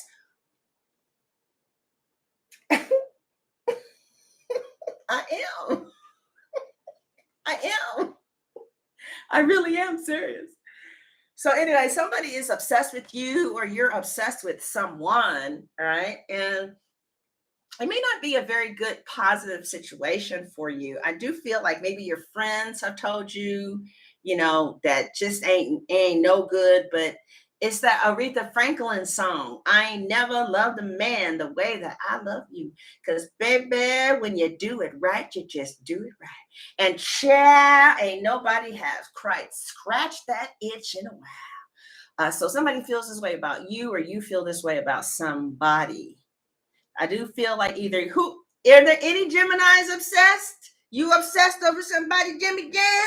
Otherwise, somebody is obsessed with you. And we are going to finish this reading at Vimeo and at my website, child. And I really want to appreciate you guys for hanging out with your girl for so long. Is Cassie D here, who sent the $113? Where is she, Cassie? Are you here, Cassie? So I'm going to do the extended reading.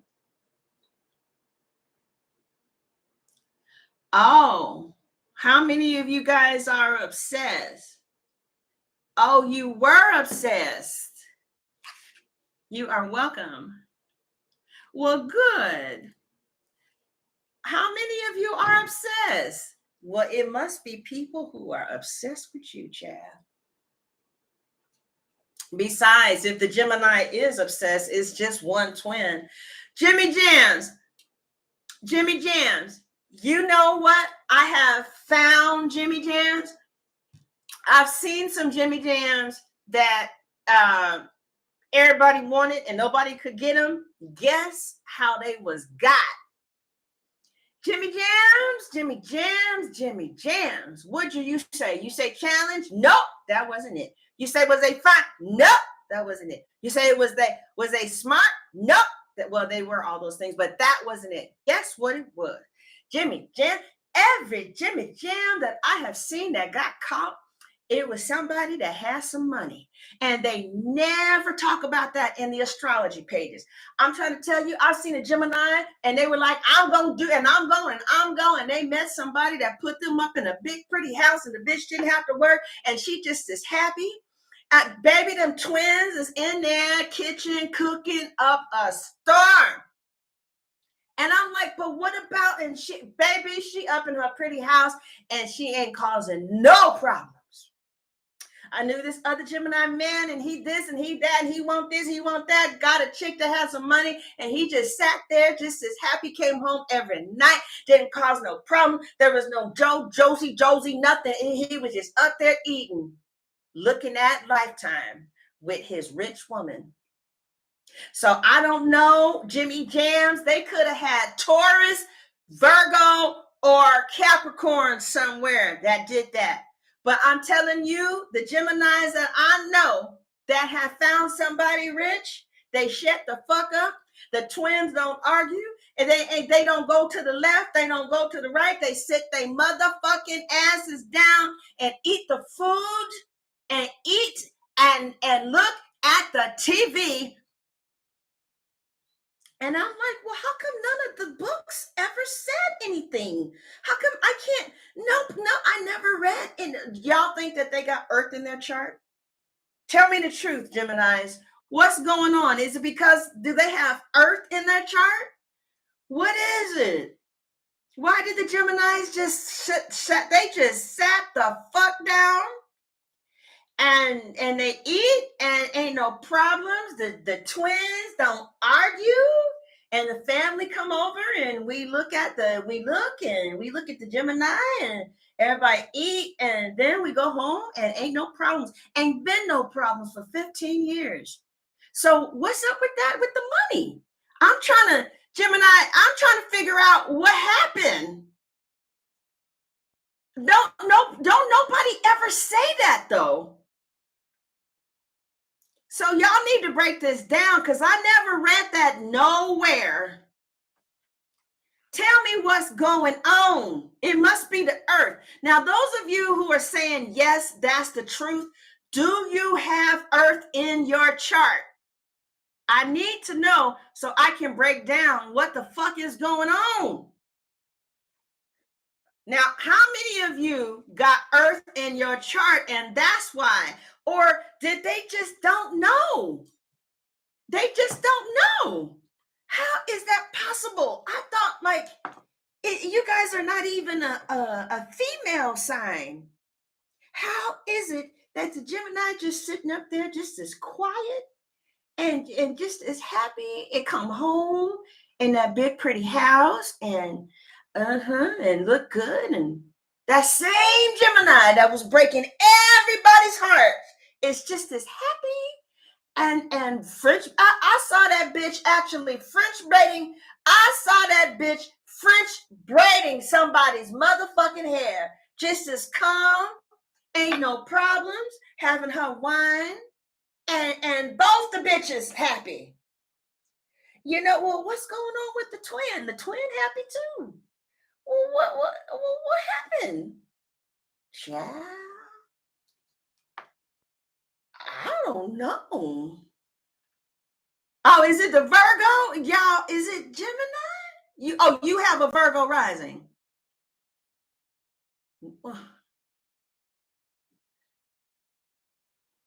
Okay, because if a Gemini feels content, loved, and safe, they'll chill and retreat. Why doesn't anybody ever tell us that?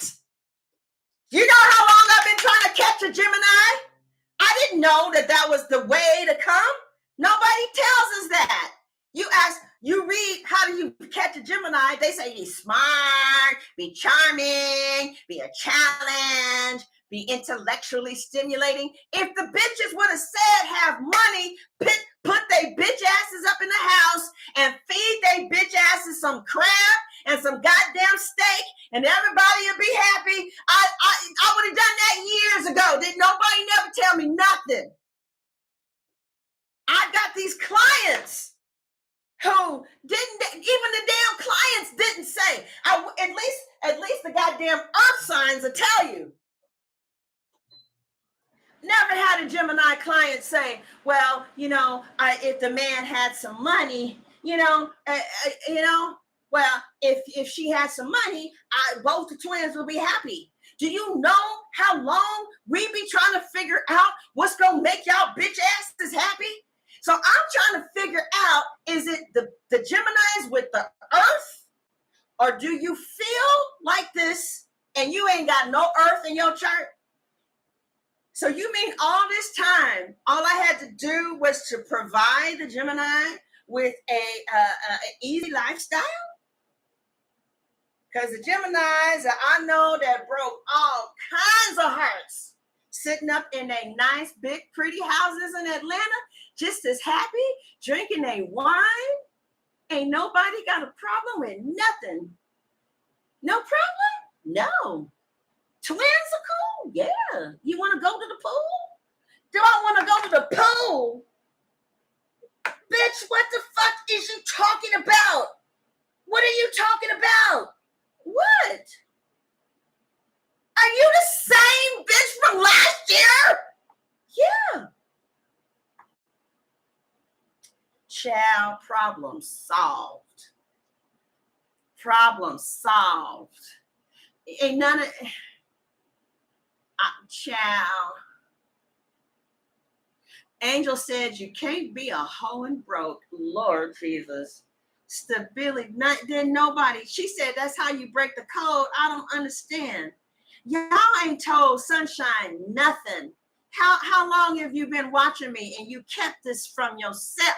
How long have you been watching Sunshine? And you kept this information from your Sunshine. Oh, I'm going to talk about you. I'm about to talk about you. She said, I feel this way with no earth in my chart. What? What? 2018, J Empress, you've been watching me from 2018 and you ain't told me nothing. 4 years, Miss Rocky. Now, I told you I was going to get you. You've been watching for 4 years and you didn't say nothing. Kelly, now you know y'all wrong. Now, Lucky, you got Gemini in you? Faithful said 10 minutes. Well, I'm going to let you pass, Faithful, because it's just been 10 minutes. 2 years. You've been watching for 2 years and you didn't tell your Sunshine nothing. What the hell is going on?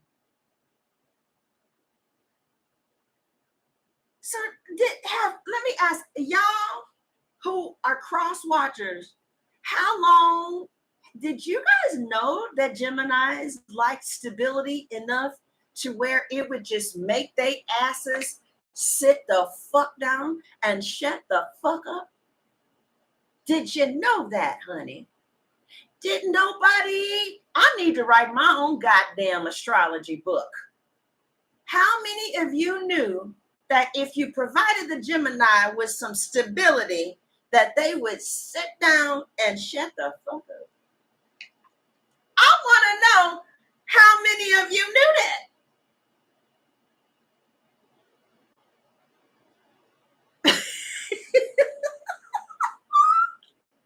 Child, all this time.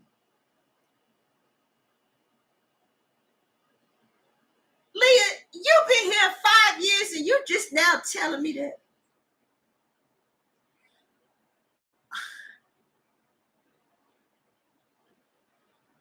Child.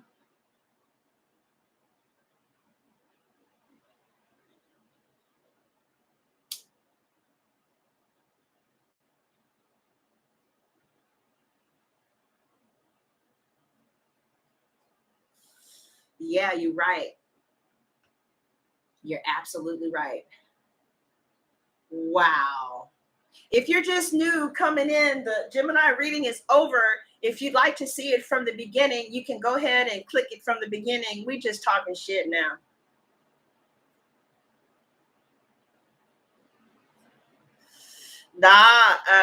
Me, that ain't what I've been seeing with my clients at all. I'm talking about clients who, one client, just nobody could really catch her. You know, she had a big old basketball booty, and each buttock was a basketball. So they was lining up for that big old basketball booty.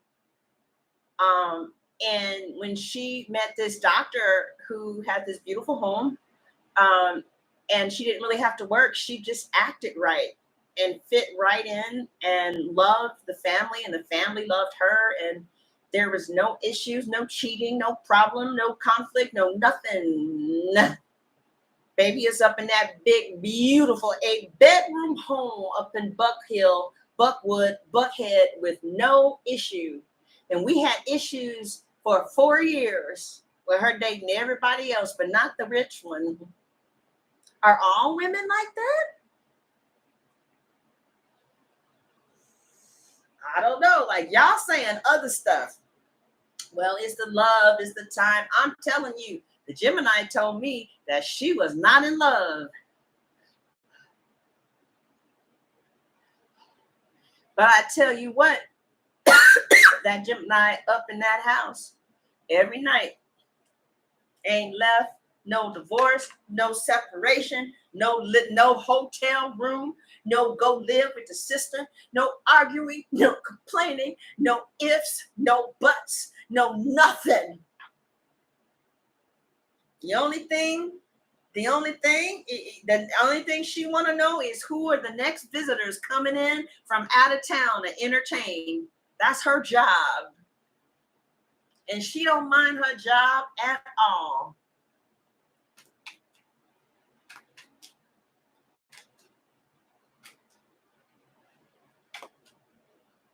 She said, Kelly said, stability and a leader. She said, then I'll sit down and shut the fuck up.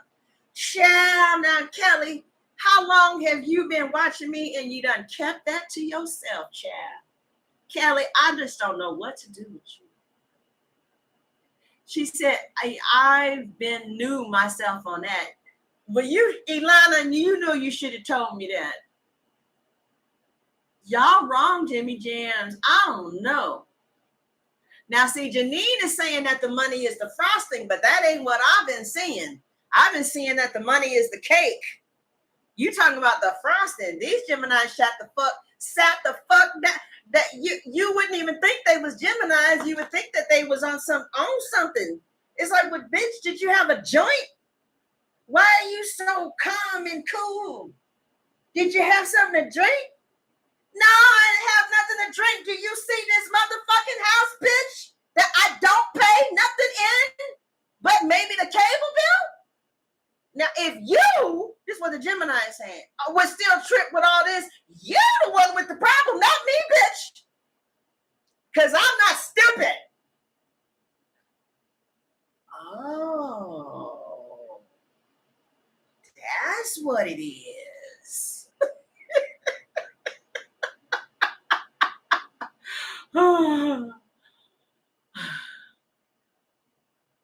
I only felt that when I was with my ex. Oh, I see.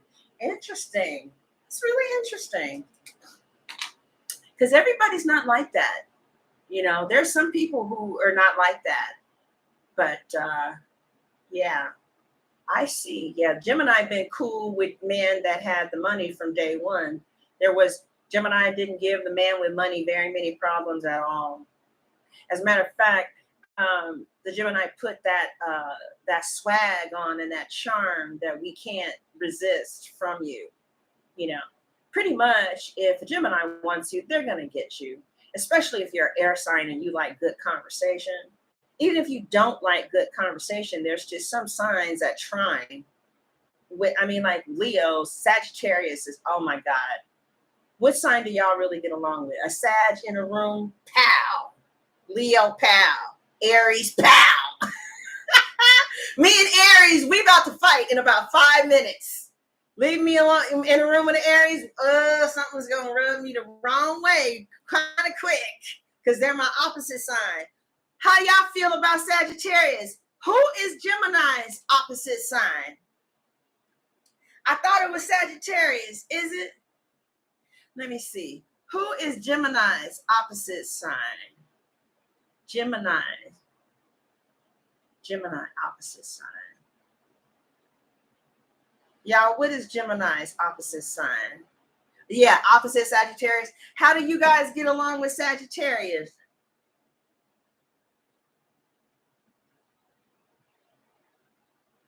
See, the thing about Virgo, it's toxic. The thing about Virgo is my love language is words of affirmations. And Virgos, their job here is to make something better, right? So like their job is to clean up the mess and to get it as good as possible. So many times from a Virgo, you might get a lot of criticism just only because their job, and God did it that way. It's not they did it to themselves, their job is. So a lot of times, a Virgo would be critical in their attempt in trying to perfect that which is off. But my love language is words of affirmation. So that doesn't work. I don't, especially like if they don't say it with kindness, you know, like, I think you're doing a real good job. Let's say my job is cleaning, okay? And what they felt like the problem was, okay, you have to tell me, well, I think you're cleaning most of the house pretty good.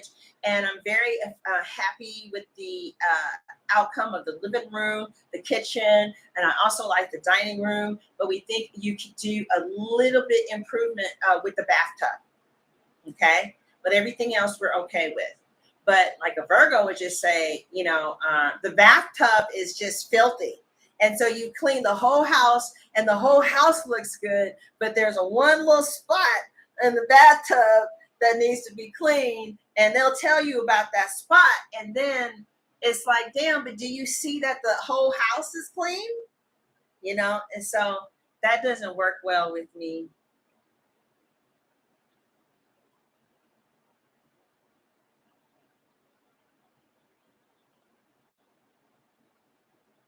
Yeah, and Libra is. I thought Libra was the only non-human symbol.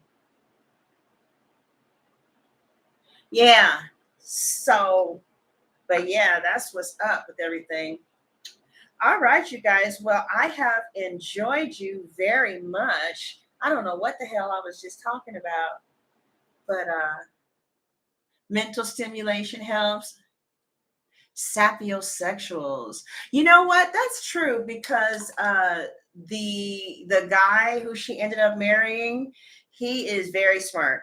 The Gemini who got that guy who has a lot of money, he's one of those people that you can ask anything to, and he has the answer, or he knows the site to lead you to. Like if you talk to him about autism in your children, he will tell you that test to take. What is it called? The MH chart, to check to see if your kid has autism, and he would know stuff about it. Like he can retrieve data quickly after reading it once 3 weeks ago. He will retain what he read and would be able to transmit it to you. So that could be one of the reasons why that Gemini is happy. But she did tell me, uh, yeah. Oh, I see, Janine. Yeah, I get it. Kelly, yeah, yeah, I can see that.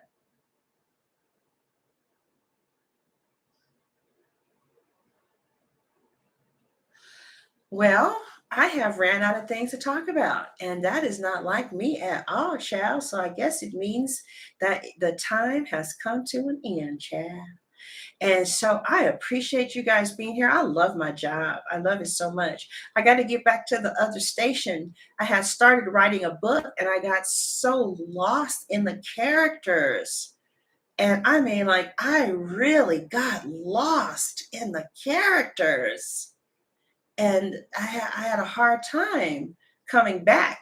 Another reason, too, why I had kind of been gone for a minute is because, I had been doing these live for 3 hours, 2 hours, and I had done like 10, 24 of them for 2 to 3 hours every day, and I kind of wore myself out. So, but I'm back. The bitch is back. And if you want to know more about this person who is obsessed with you, yeah, I can see how people could be obsessed with Geminis because it's rare to find one and both of them like you. Unless, see, I guess Kanye West looked at the financial. Well, yeah. Seems like, look, it looks like Kim Kardashian. Oh, huh. Hold on. That can't be right. You know what? I did a reading on Rocky and Rihanna, and them cards were good. It looked good enough that if I was Rocky's side girl, I wouldn't fuck with him. It looked like he was going to be rocking with Rihanna something pretty hard. I remember one time I had met somebody that I had liked on the ads, and he kept on telling me, well, I'm not really feeling this chick anymore. And I would hear them argue a lot. So I kind of believed him. And I finally did the cards. Child, I saw the Hierophant with them. That day forward, I didn't fuck with him. Because I had said, show me their relationship this time next year. I guarantee you they still together. That was in 2015. The Hierophant, they still together. I bet you the fuck they are. Because I saw like the Hierophant with something else that was like, bitch, you better leave this alone. And I saw some type of cards like that with Rihanna and Rocky, like he really does like her and they really are going to have other children. Well, I don't know if I saw the other children, but I most certainly saw them rocking hard with each other for a while. Right. All right. So I am curious about this though. Oh, okay. So this is Kim Kardashian and Pete. All right. So it looks like Kim is feeling like the emotional maturity. Who do you guys want me to do a reading on? We just chilling, y'all. Is there any celebrity you guys want to know about? It looks like Kim is wondering if that guy is going to be able to uh, meet her needs emotionally, right? She feels like she might need something else emotionally, from this guy. And I see Kim might try to creep away quietly. Because I feel like she doesn't want to hurt. But he was talking about getting her kid's name tattooed on him. I feel like Kim Kardashian will marry someone else. I think she will marry again. And I feel like she and Kanye are done for right now. She feels that Kanye is very toxic. This is Gemini? Yeah. Oh, Kanye is a Gemini, huh? So she feels like Kanye is very toxic and that he has negative energy and she's tired of it. Like she can't take it anymore. She feels like Kanye is more of a burden than he is a something that whatever. And you know what I find really interesting though, Jimmy Jams, is RJ's wife, Princess. She wants RJ to be sexually exclusive with her. And her main issue on Love and Hip Hop was his proclivity towards indulging with the women, right? But she went on the real and she admitted that she was a sexual prude. How many of you guys saw that? She said that in order to have sex, it had to be at night. There can't be anything on. Because when the lights are on, she said her imagination wanders. The lights have to be off, and it's only in the bedroom. Can you blame him for wanting to be with someone else? What are you guys over here talking about? Oh, no, I don't see her wanting to go back to Kanye at all. All right, you guys. So that was so much fun. Thank you all for being here. Share this with superstars or with people who you think will be a superstar. Because this reading was really for like somebody who is going to break in the limelight. But the cards told me that you don't know it yet. Well, Leah, I started watching Ready to Love. Jada and Tupac, child, no, I ain't gonna read about somebody who did. Um, Isn't Kanye seeing somebody? Child. Somebody said something. Oh, I did watch Ready to Love, but I really like the black ghetto TV shows much better. And there is an app called All Black Network or All Black TV. I think I'm going to go ahead and add that because I have been enjoying these hood rat TV shows so much. I've really been enjoying Delicious in New York. I tried to find New York so I could follow her ass just so that I could fall on the floor. I mean, is this bitch crazy? Well, I know that I'm late. Y'all must have seen this years ago. I'm late coming in, but I just like as soon as I finish this, I'm gonna go watch Flavor season 3. Does anybody know what happened to Flavor and Delicious? I don't want to know because Delicious would have been perfect for Flavor, but she still looked good because I saw her on VH1 Couples Retreat and she was showing her delicious pictures. And this man, this Creole guy, started liking her. And the Creole guy asked her to marry him. And she was on the couples retreat and said that she just wants him to take the lead sometime.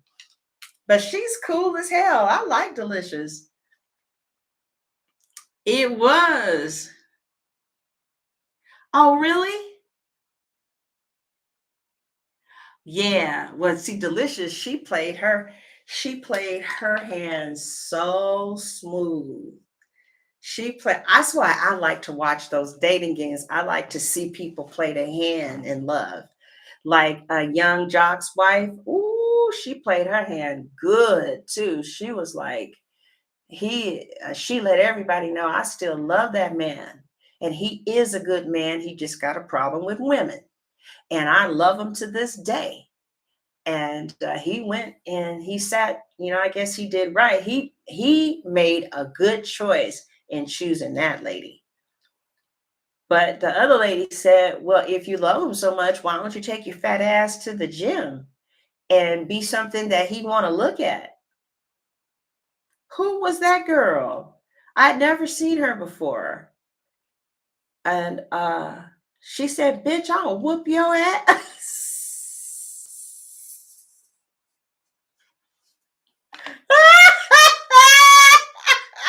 I guess I'm in. Oh, Flavor Flav is not on anymore. He just had a baby.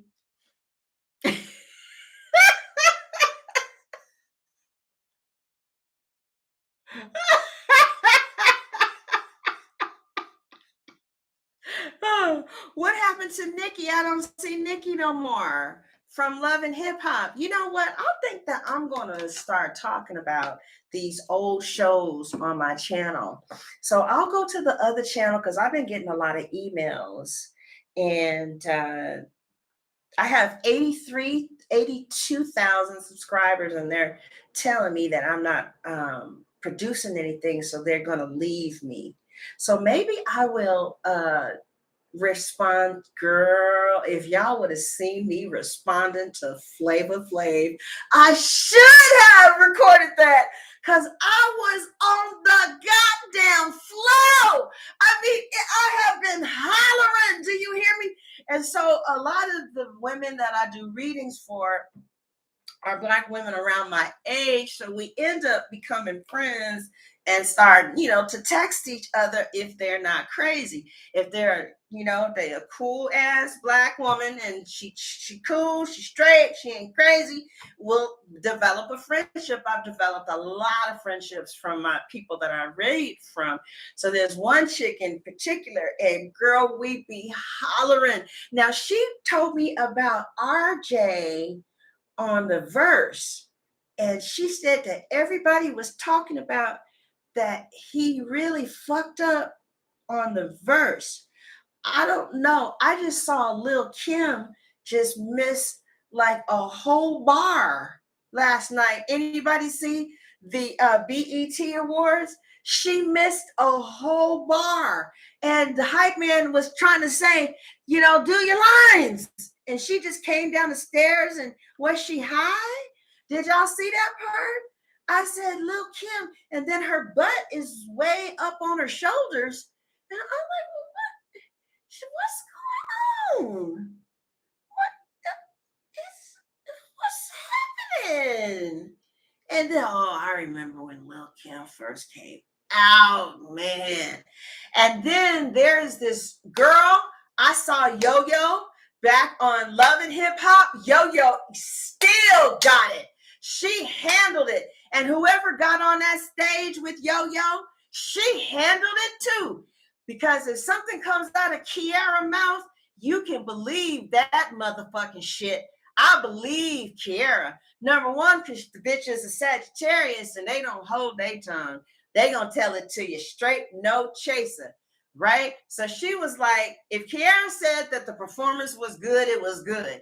If Kiara said that the goddamn sky was blue, you best believe the motherfucking sky was blue. So she said that the girl who performed with Yo-Yo that night did a good job. And I was like, okay, I saw it for myself. She handled it. Now, this was years ago. I'm just now seeing what y'all probably saw 15 years ago, and that's so sad. But that's okay, because this shit is timeless. All right? These sisters are timeless. Yo-Yo handled it. Do y'all know who Yo-Yo is? Is there anybody who doesn't know who Yo-Yo is? Oh, Don P., your phone died? What's going on? Did it stop? Are y'all still there? Oh, yeah, Yo-Yo look good. Oh, so you do know who Yo-Yo is. She still sound good. Now, Miss Rocky, what ethnicity are you, child? Are you Italian? Yo-Yo sound good. Where is Foxy Brown? She don't even show her face on her Instagram. No, Miss Rocky, what ethnicity are you? I looked up Foxy Brown because I liked Foxy Brown with her fucking fine ass. And then we had seen Foxy Brown. I know this sounds like bullshit, but this is, as long as I had lived in LA, I had only like seen a star I can count on one hand. But well, yeah, and every time I saw one, they were always nasty. They were nasty people. Who was nice? Who was a nice star? Well, okay, who was the nicest star? Toni Braxton was the nicest star that I ever met. Very humble and sweet. And she came out, she said, hi, everybody. And nobody felt like they were worthy of speaking back to her. We didn't know who the fuck she was talking to. And she looked and she was like, hi. And everybody turned around. Because it was like Toni Braxton just came out with nobody. She didn't have no bodyguards. And she was just like, hey, what's up? The nastiest star that I met was En Vogue. Y'all know who they are? Child, ain't nobody watching to this end. Ain't nobody gonna listen to this. This is the folks. Does anybody know who En Vogue is? Oh, really? I keep hearing about this Gucci Mane. I keep hearing about this name. Now, was Gucci Mane on Love and Hip Hop? So there was a group called En Vogue. Oh, so you have heard of them because they were out in what, the 80s or the 90s? I don't know how old you are. There are some people, like if you're 21, you may not have heard of En Vogue. Yes, Oakland. Okay. So I had met the girl named Terry Ellis in the group. I did not meet Dawn. I did not meet Cindy. Now, at that time, that girl named Terry Ellis was going with a producer named Guy, Teddy Riley.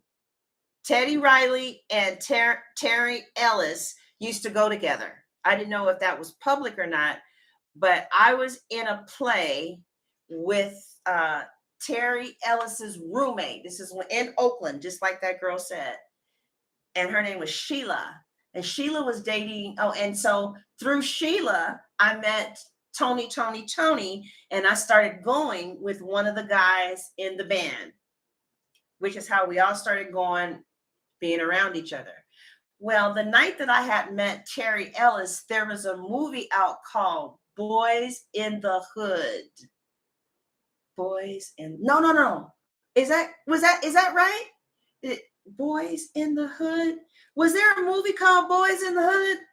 It was something about because boys in the hood are always hard. Was there a movie out called Boys in the Hood? It was. Okay. Yes.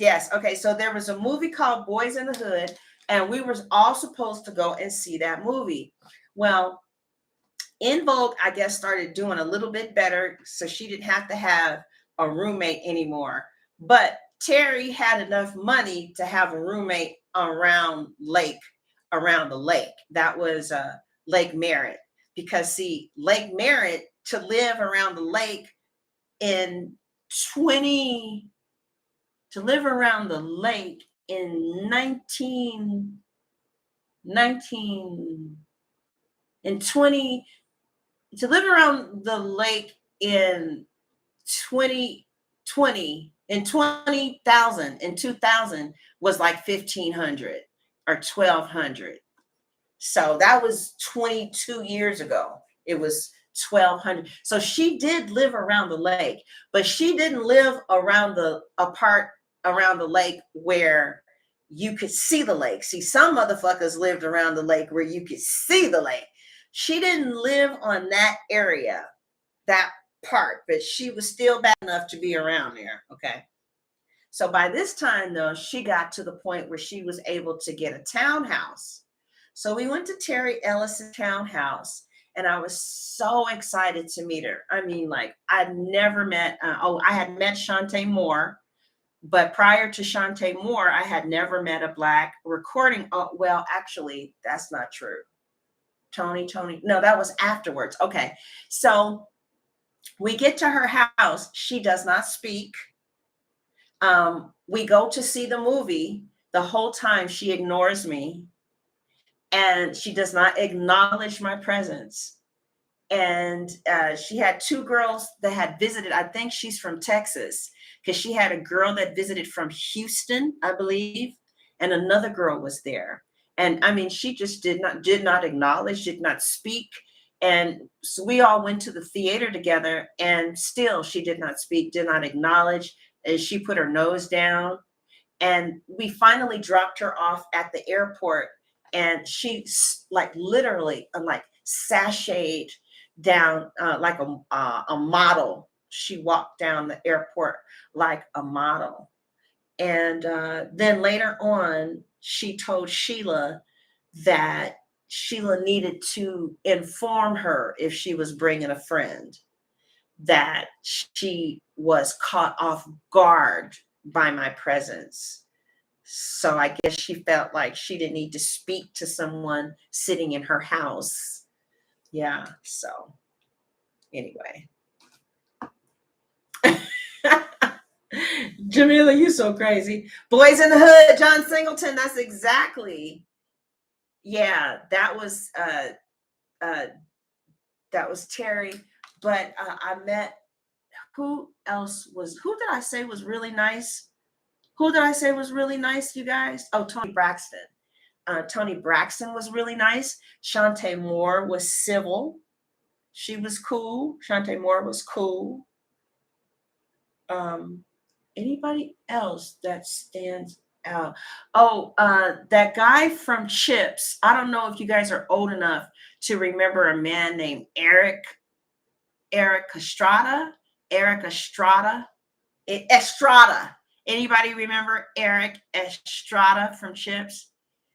when I was in the homeless shelter, he was the only celebrity in Los Angeles that came and visited us on Christmas Day.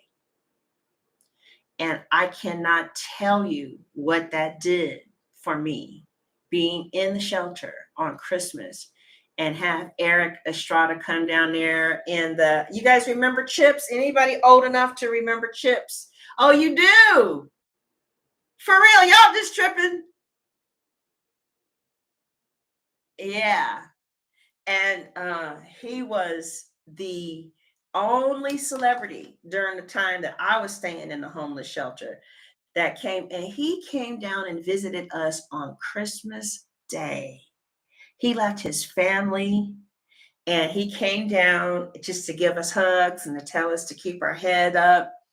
And he brought the motorcycle there, and he was and I was in the back just bawling because I didn't think that he would ever know how much that meant to me, to all of us probably, because it's a real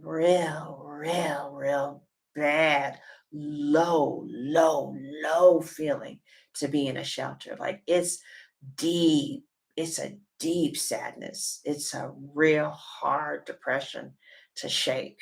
He's like, you just don't, it just doesn't get any harder than that. And I couldn't imagine how the women with children felt, you know. So for him to come down there, and all the ladies were so happy to see him, and they hugged him and took pictures with him. They showed him a lot of love, and he showed us a lot of love. And of course, they took pictures, but he could have gone anywhere. So, yep, Eric Estrada. It was his name. Anybody else? I can remember. I hear what I heard through the grapevine was that Lauren Hill is a sweetheart. I hear she's a sweetheart. And well, I didn't hear sweetheart. What I heard through the grapevine is with Lauren Hill, what you see is what you get. And that's been the same since she first came out. I've heard people in the record industry say that. I heard that Notorious B.I.G. used to whoop Little Kim's ass uh, at the recording studio. You know, that he would whoop her ass if she didn't rhyme right, or if she was tripping, or some shit like that. And yeah. All right, y'all.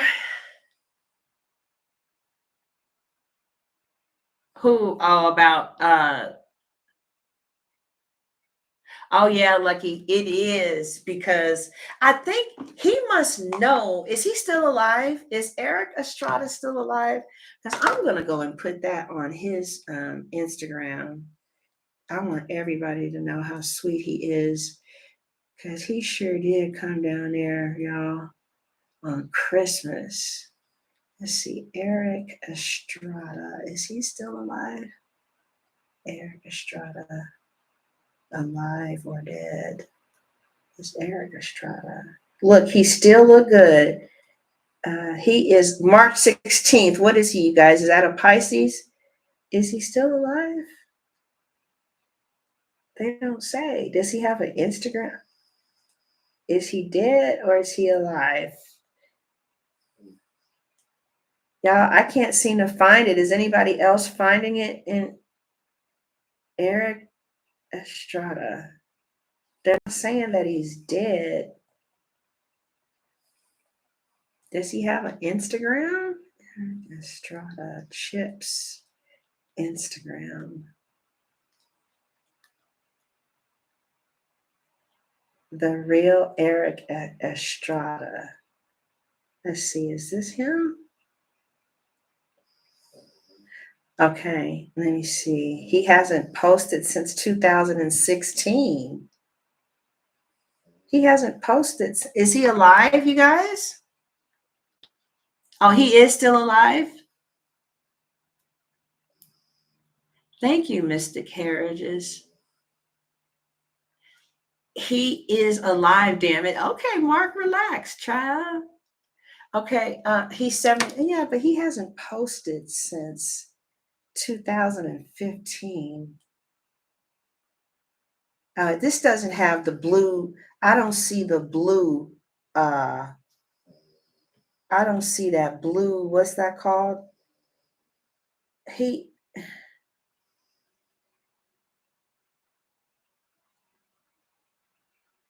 nah, Eric Estrada would have more followers than this. Well, if anybody, I'm going to send him a message of how much he touched me. And I just wish I could get his real Instagram.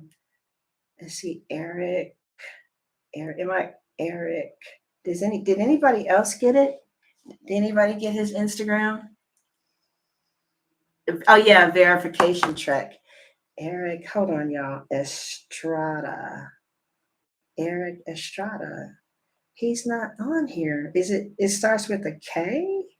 Oh, here he is. But well, anyway, I hope he gets this message.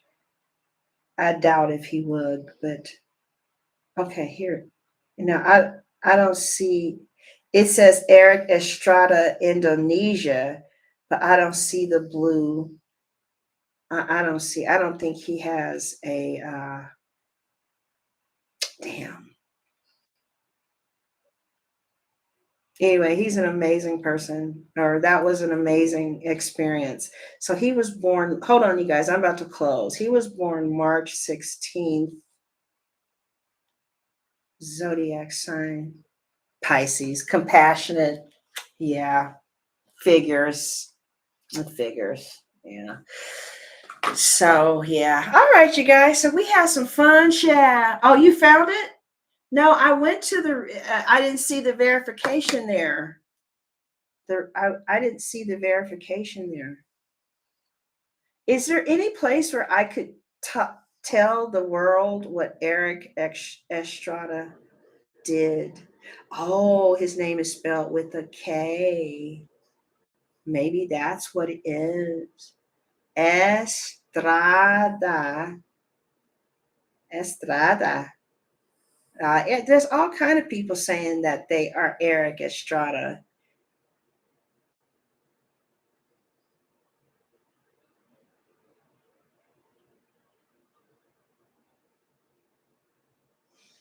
I wish there was a way I could tell him how much I appreciate it. You don't have no idea if you ain't never been in a homeless shelter. And is this his Twitter? Does he tweet? Uh, Honestly, to be honest, you guys, everybody who visited us, it felt good, to be honest. So if you need something to do with your time, maybe you should see if there's a homeless shelter that you can donate your time to. It is really rewarding. And I tell you, there's nothing in the world like somebody visiting you uh, and showing that they care. So if you have some, skills or something, I remember when we was in the shelter, this Black woman came, and she was so down to earth, and she taught us how to prepare for our apartments. She had a little girl with her, and she didn't get paid anything. She was a sister with a lot of soul, and she was real funny. She said, "And sisters, when they was gonna hot comb your hair over your ear, what did they tell you to do? Hold your ear down. So if you need some water," she was real soulful. And you don't want to jump up and down on the people and hug them and kiss them and like you really want to, you know what I mean? But it's so empty. It's such an empty, dry, harsh reality. And the pain is so deep that anything anybody does, like anything anybody gives you, if somebody gives you a cigarette, it's a big deal. It was a real big deal that she came. And another group of people that came was Al-Anon and AA. And I wasn't even drinking, but I just was so glad to see somebody, because at the shelter you had to be in by was it 8, and you could not drink. And if they smelled alcohol on you, you lost your bed. So I wasn't drinking, but AA came in there. AA comes in strong, child. Al-Anon came in, and I don't know what the hell those women were talking about. I was just so happy that there was somebody there saying something positive. So I don't know how to get you into volunteering or anything. So what I do is I just give money to that shelter. And it was the Catholic Church too. You don't find too many other religions really doing for the poor like the Catholics. The Catholics mean business about helping the poor, child, in every state, in every city. you know they mean business. They gave us clothes. They trained us on the computers. They bought pay I don't know if Eric Estrada was a paid visit or not, but they fed us, and they hooked us up, hooked our apartments up, helped me to get on Section 8, gave us some money to get on our feet. There was the Catholic Church, child. And yeah, so they don't do all that hooping and hollering and speaking in tongues, but they shown the fuck do what Jesus wanted. You know what I'm saying? So I give to them. They were called Our Lady of Lourdes in Los Angeles, if you're in that area. All right, you guys. So I am going to leave. Jimmy Jams, I hope you enjoyed your reading. If you want to see the extension, the link is in the description box and at the top of the comment section. It'll say click below for the Gemini July reading. Okay. So you guys, you think that a lot of people don't sit and watch, but I was floored to see the analytics and how like half of the people watch half of the video. So that's great that I can keep your attention sitting still without any, background movements and stuff. So I'm glad that you guys, enjoy my stories and stuff, you guys. You are so welcome. Love you guys. You said St. Paul helped me when I was in a shelter. Yeah. Oh, yeah. Yeah. If you're looking for a place to put your money and you really want to make sure that the pastor is not driving some big car, but they really are doing for the poor.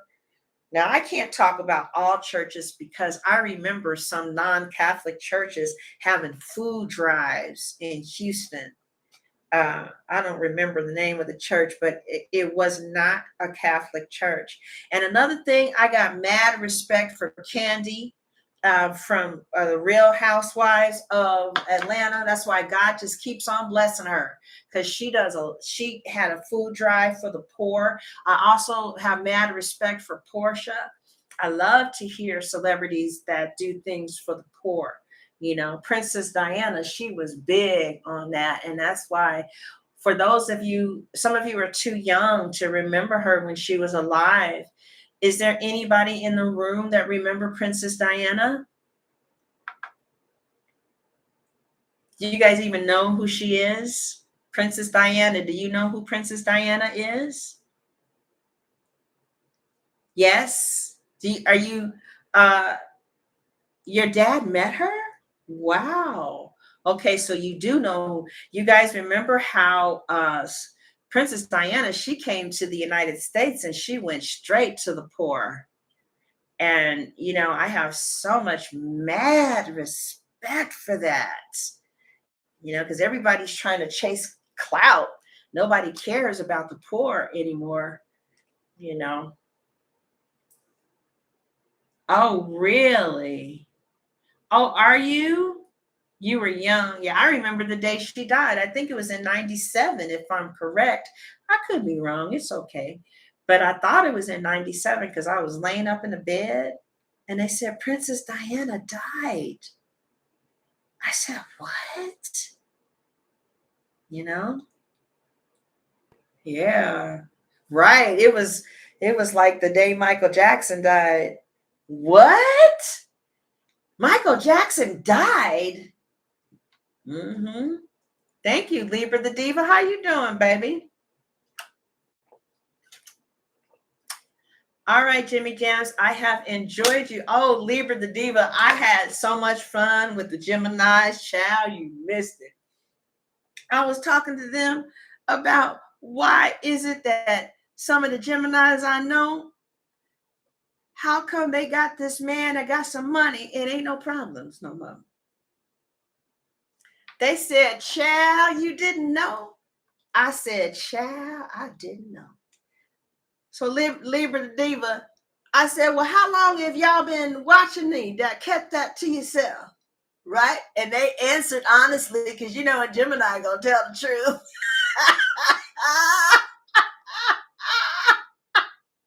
I said, well, child, how long you been watching? Libra the Diva, some people said, child, since 2018, 19, 20, 21, 22. You've been watching for 4 years and you never told me how to catch a Gemini. Girl, they say, sorry, child. I said, sorry, I don't think that I'm going to accept that at all.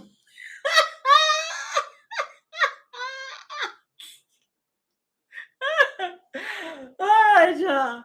Love you guys. Love you. Come back for the extension. If you want a reading, that number is right there on the screen. And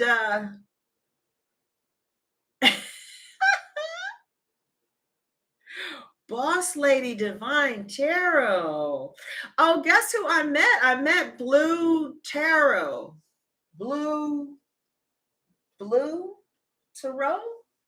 And I did a reading for her, and it was like I was talking to somebody that I had known for 20 years. You guys know who Blue Tarot is? And I mean, I was just so comfortable talking to her. And she was doing her thing, and I was doing my thing.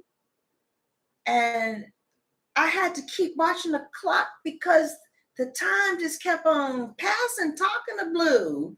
I was like, child, what's going on? She said she had a Libra rising. Yeah. No. She's a Scorpio.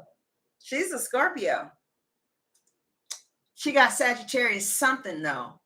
I forgot what it was. But she's a Scorpio. Mm-hmm. Mm-hmm. So what's that girl's name? Is she still reading? What's her name? I love her readings. I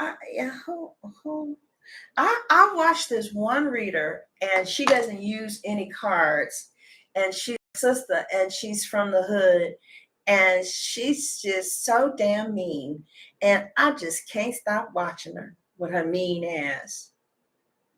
What's her name?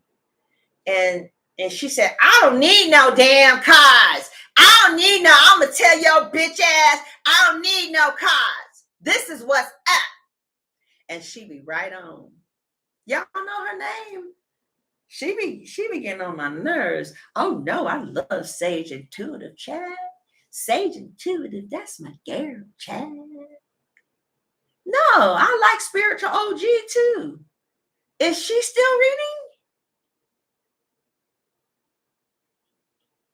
No, it's a sister.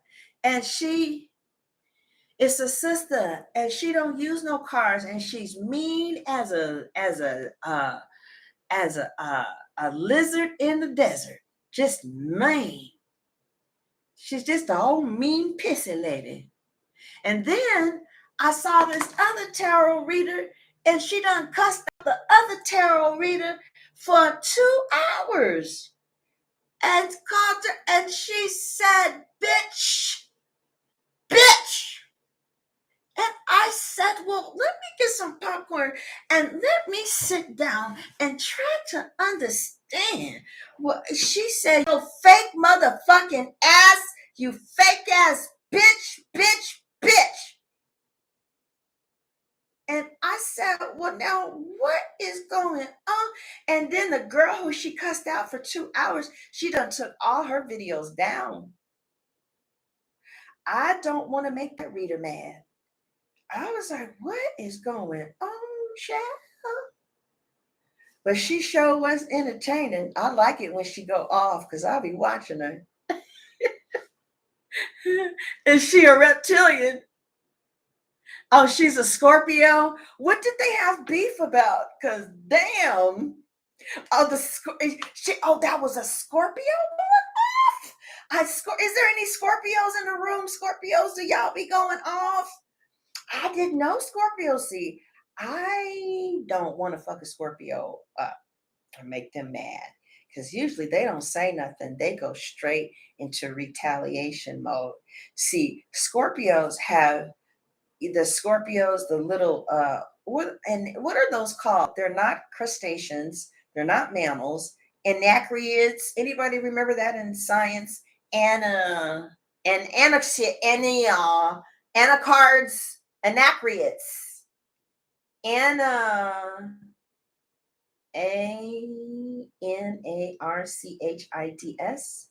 Ananids. Arachid. Y'all, how do you pronounce this damn word? Oh no, that's not it. They're not crustaceans. So what would you call? No, they're not anacondas. I don't know what you call a Scorpio. Like in the animal family. Let's see.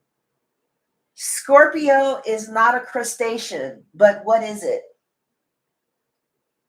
What is it? It didn't work, y'all. Scorpio is it's an animal? They're saying that a Scorpio is an animal. How is that possible? They're saying that Scorpio is classified under animal. What? Oh no, it's an anard. That word I was trying to say. Anarnage. Era.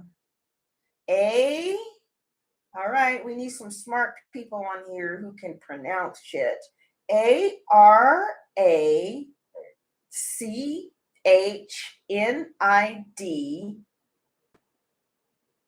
Okay, this is how you say it. Arachnid. Oh, arachnid. Okay, so a Scorpio is an arachnid. An arachnid. Okay, I was right. I just couldn't pronounce it, y'all. So usually they just kind of lay in wait and get your ass back. But this reader, you say she a Scorpio and she going off publicly? I mean, she went in. And it seemed like all of the viewers were on her side. So I don't know what the other girl did. But I remember where there used to be me and okay, I'm not going to tell y'all that. All right. So I'm going to let some more time pass and then I'll tell you that story.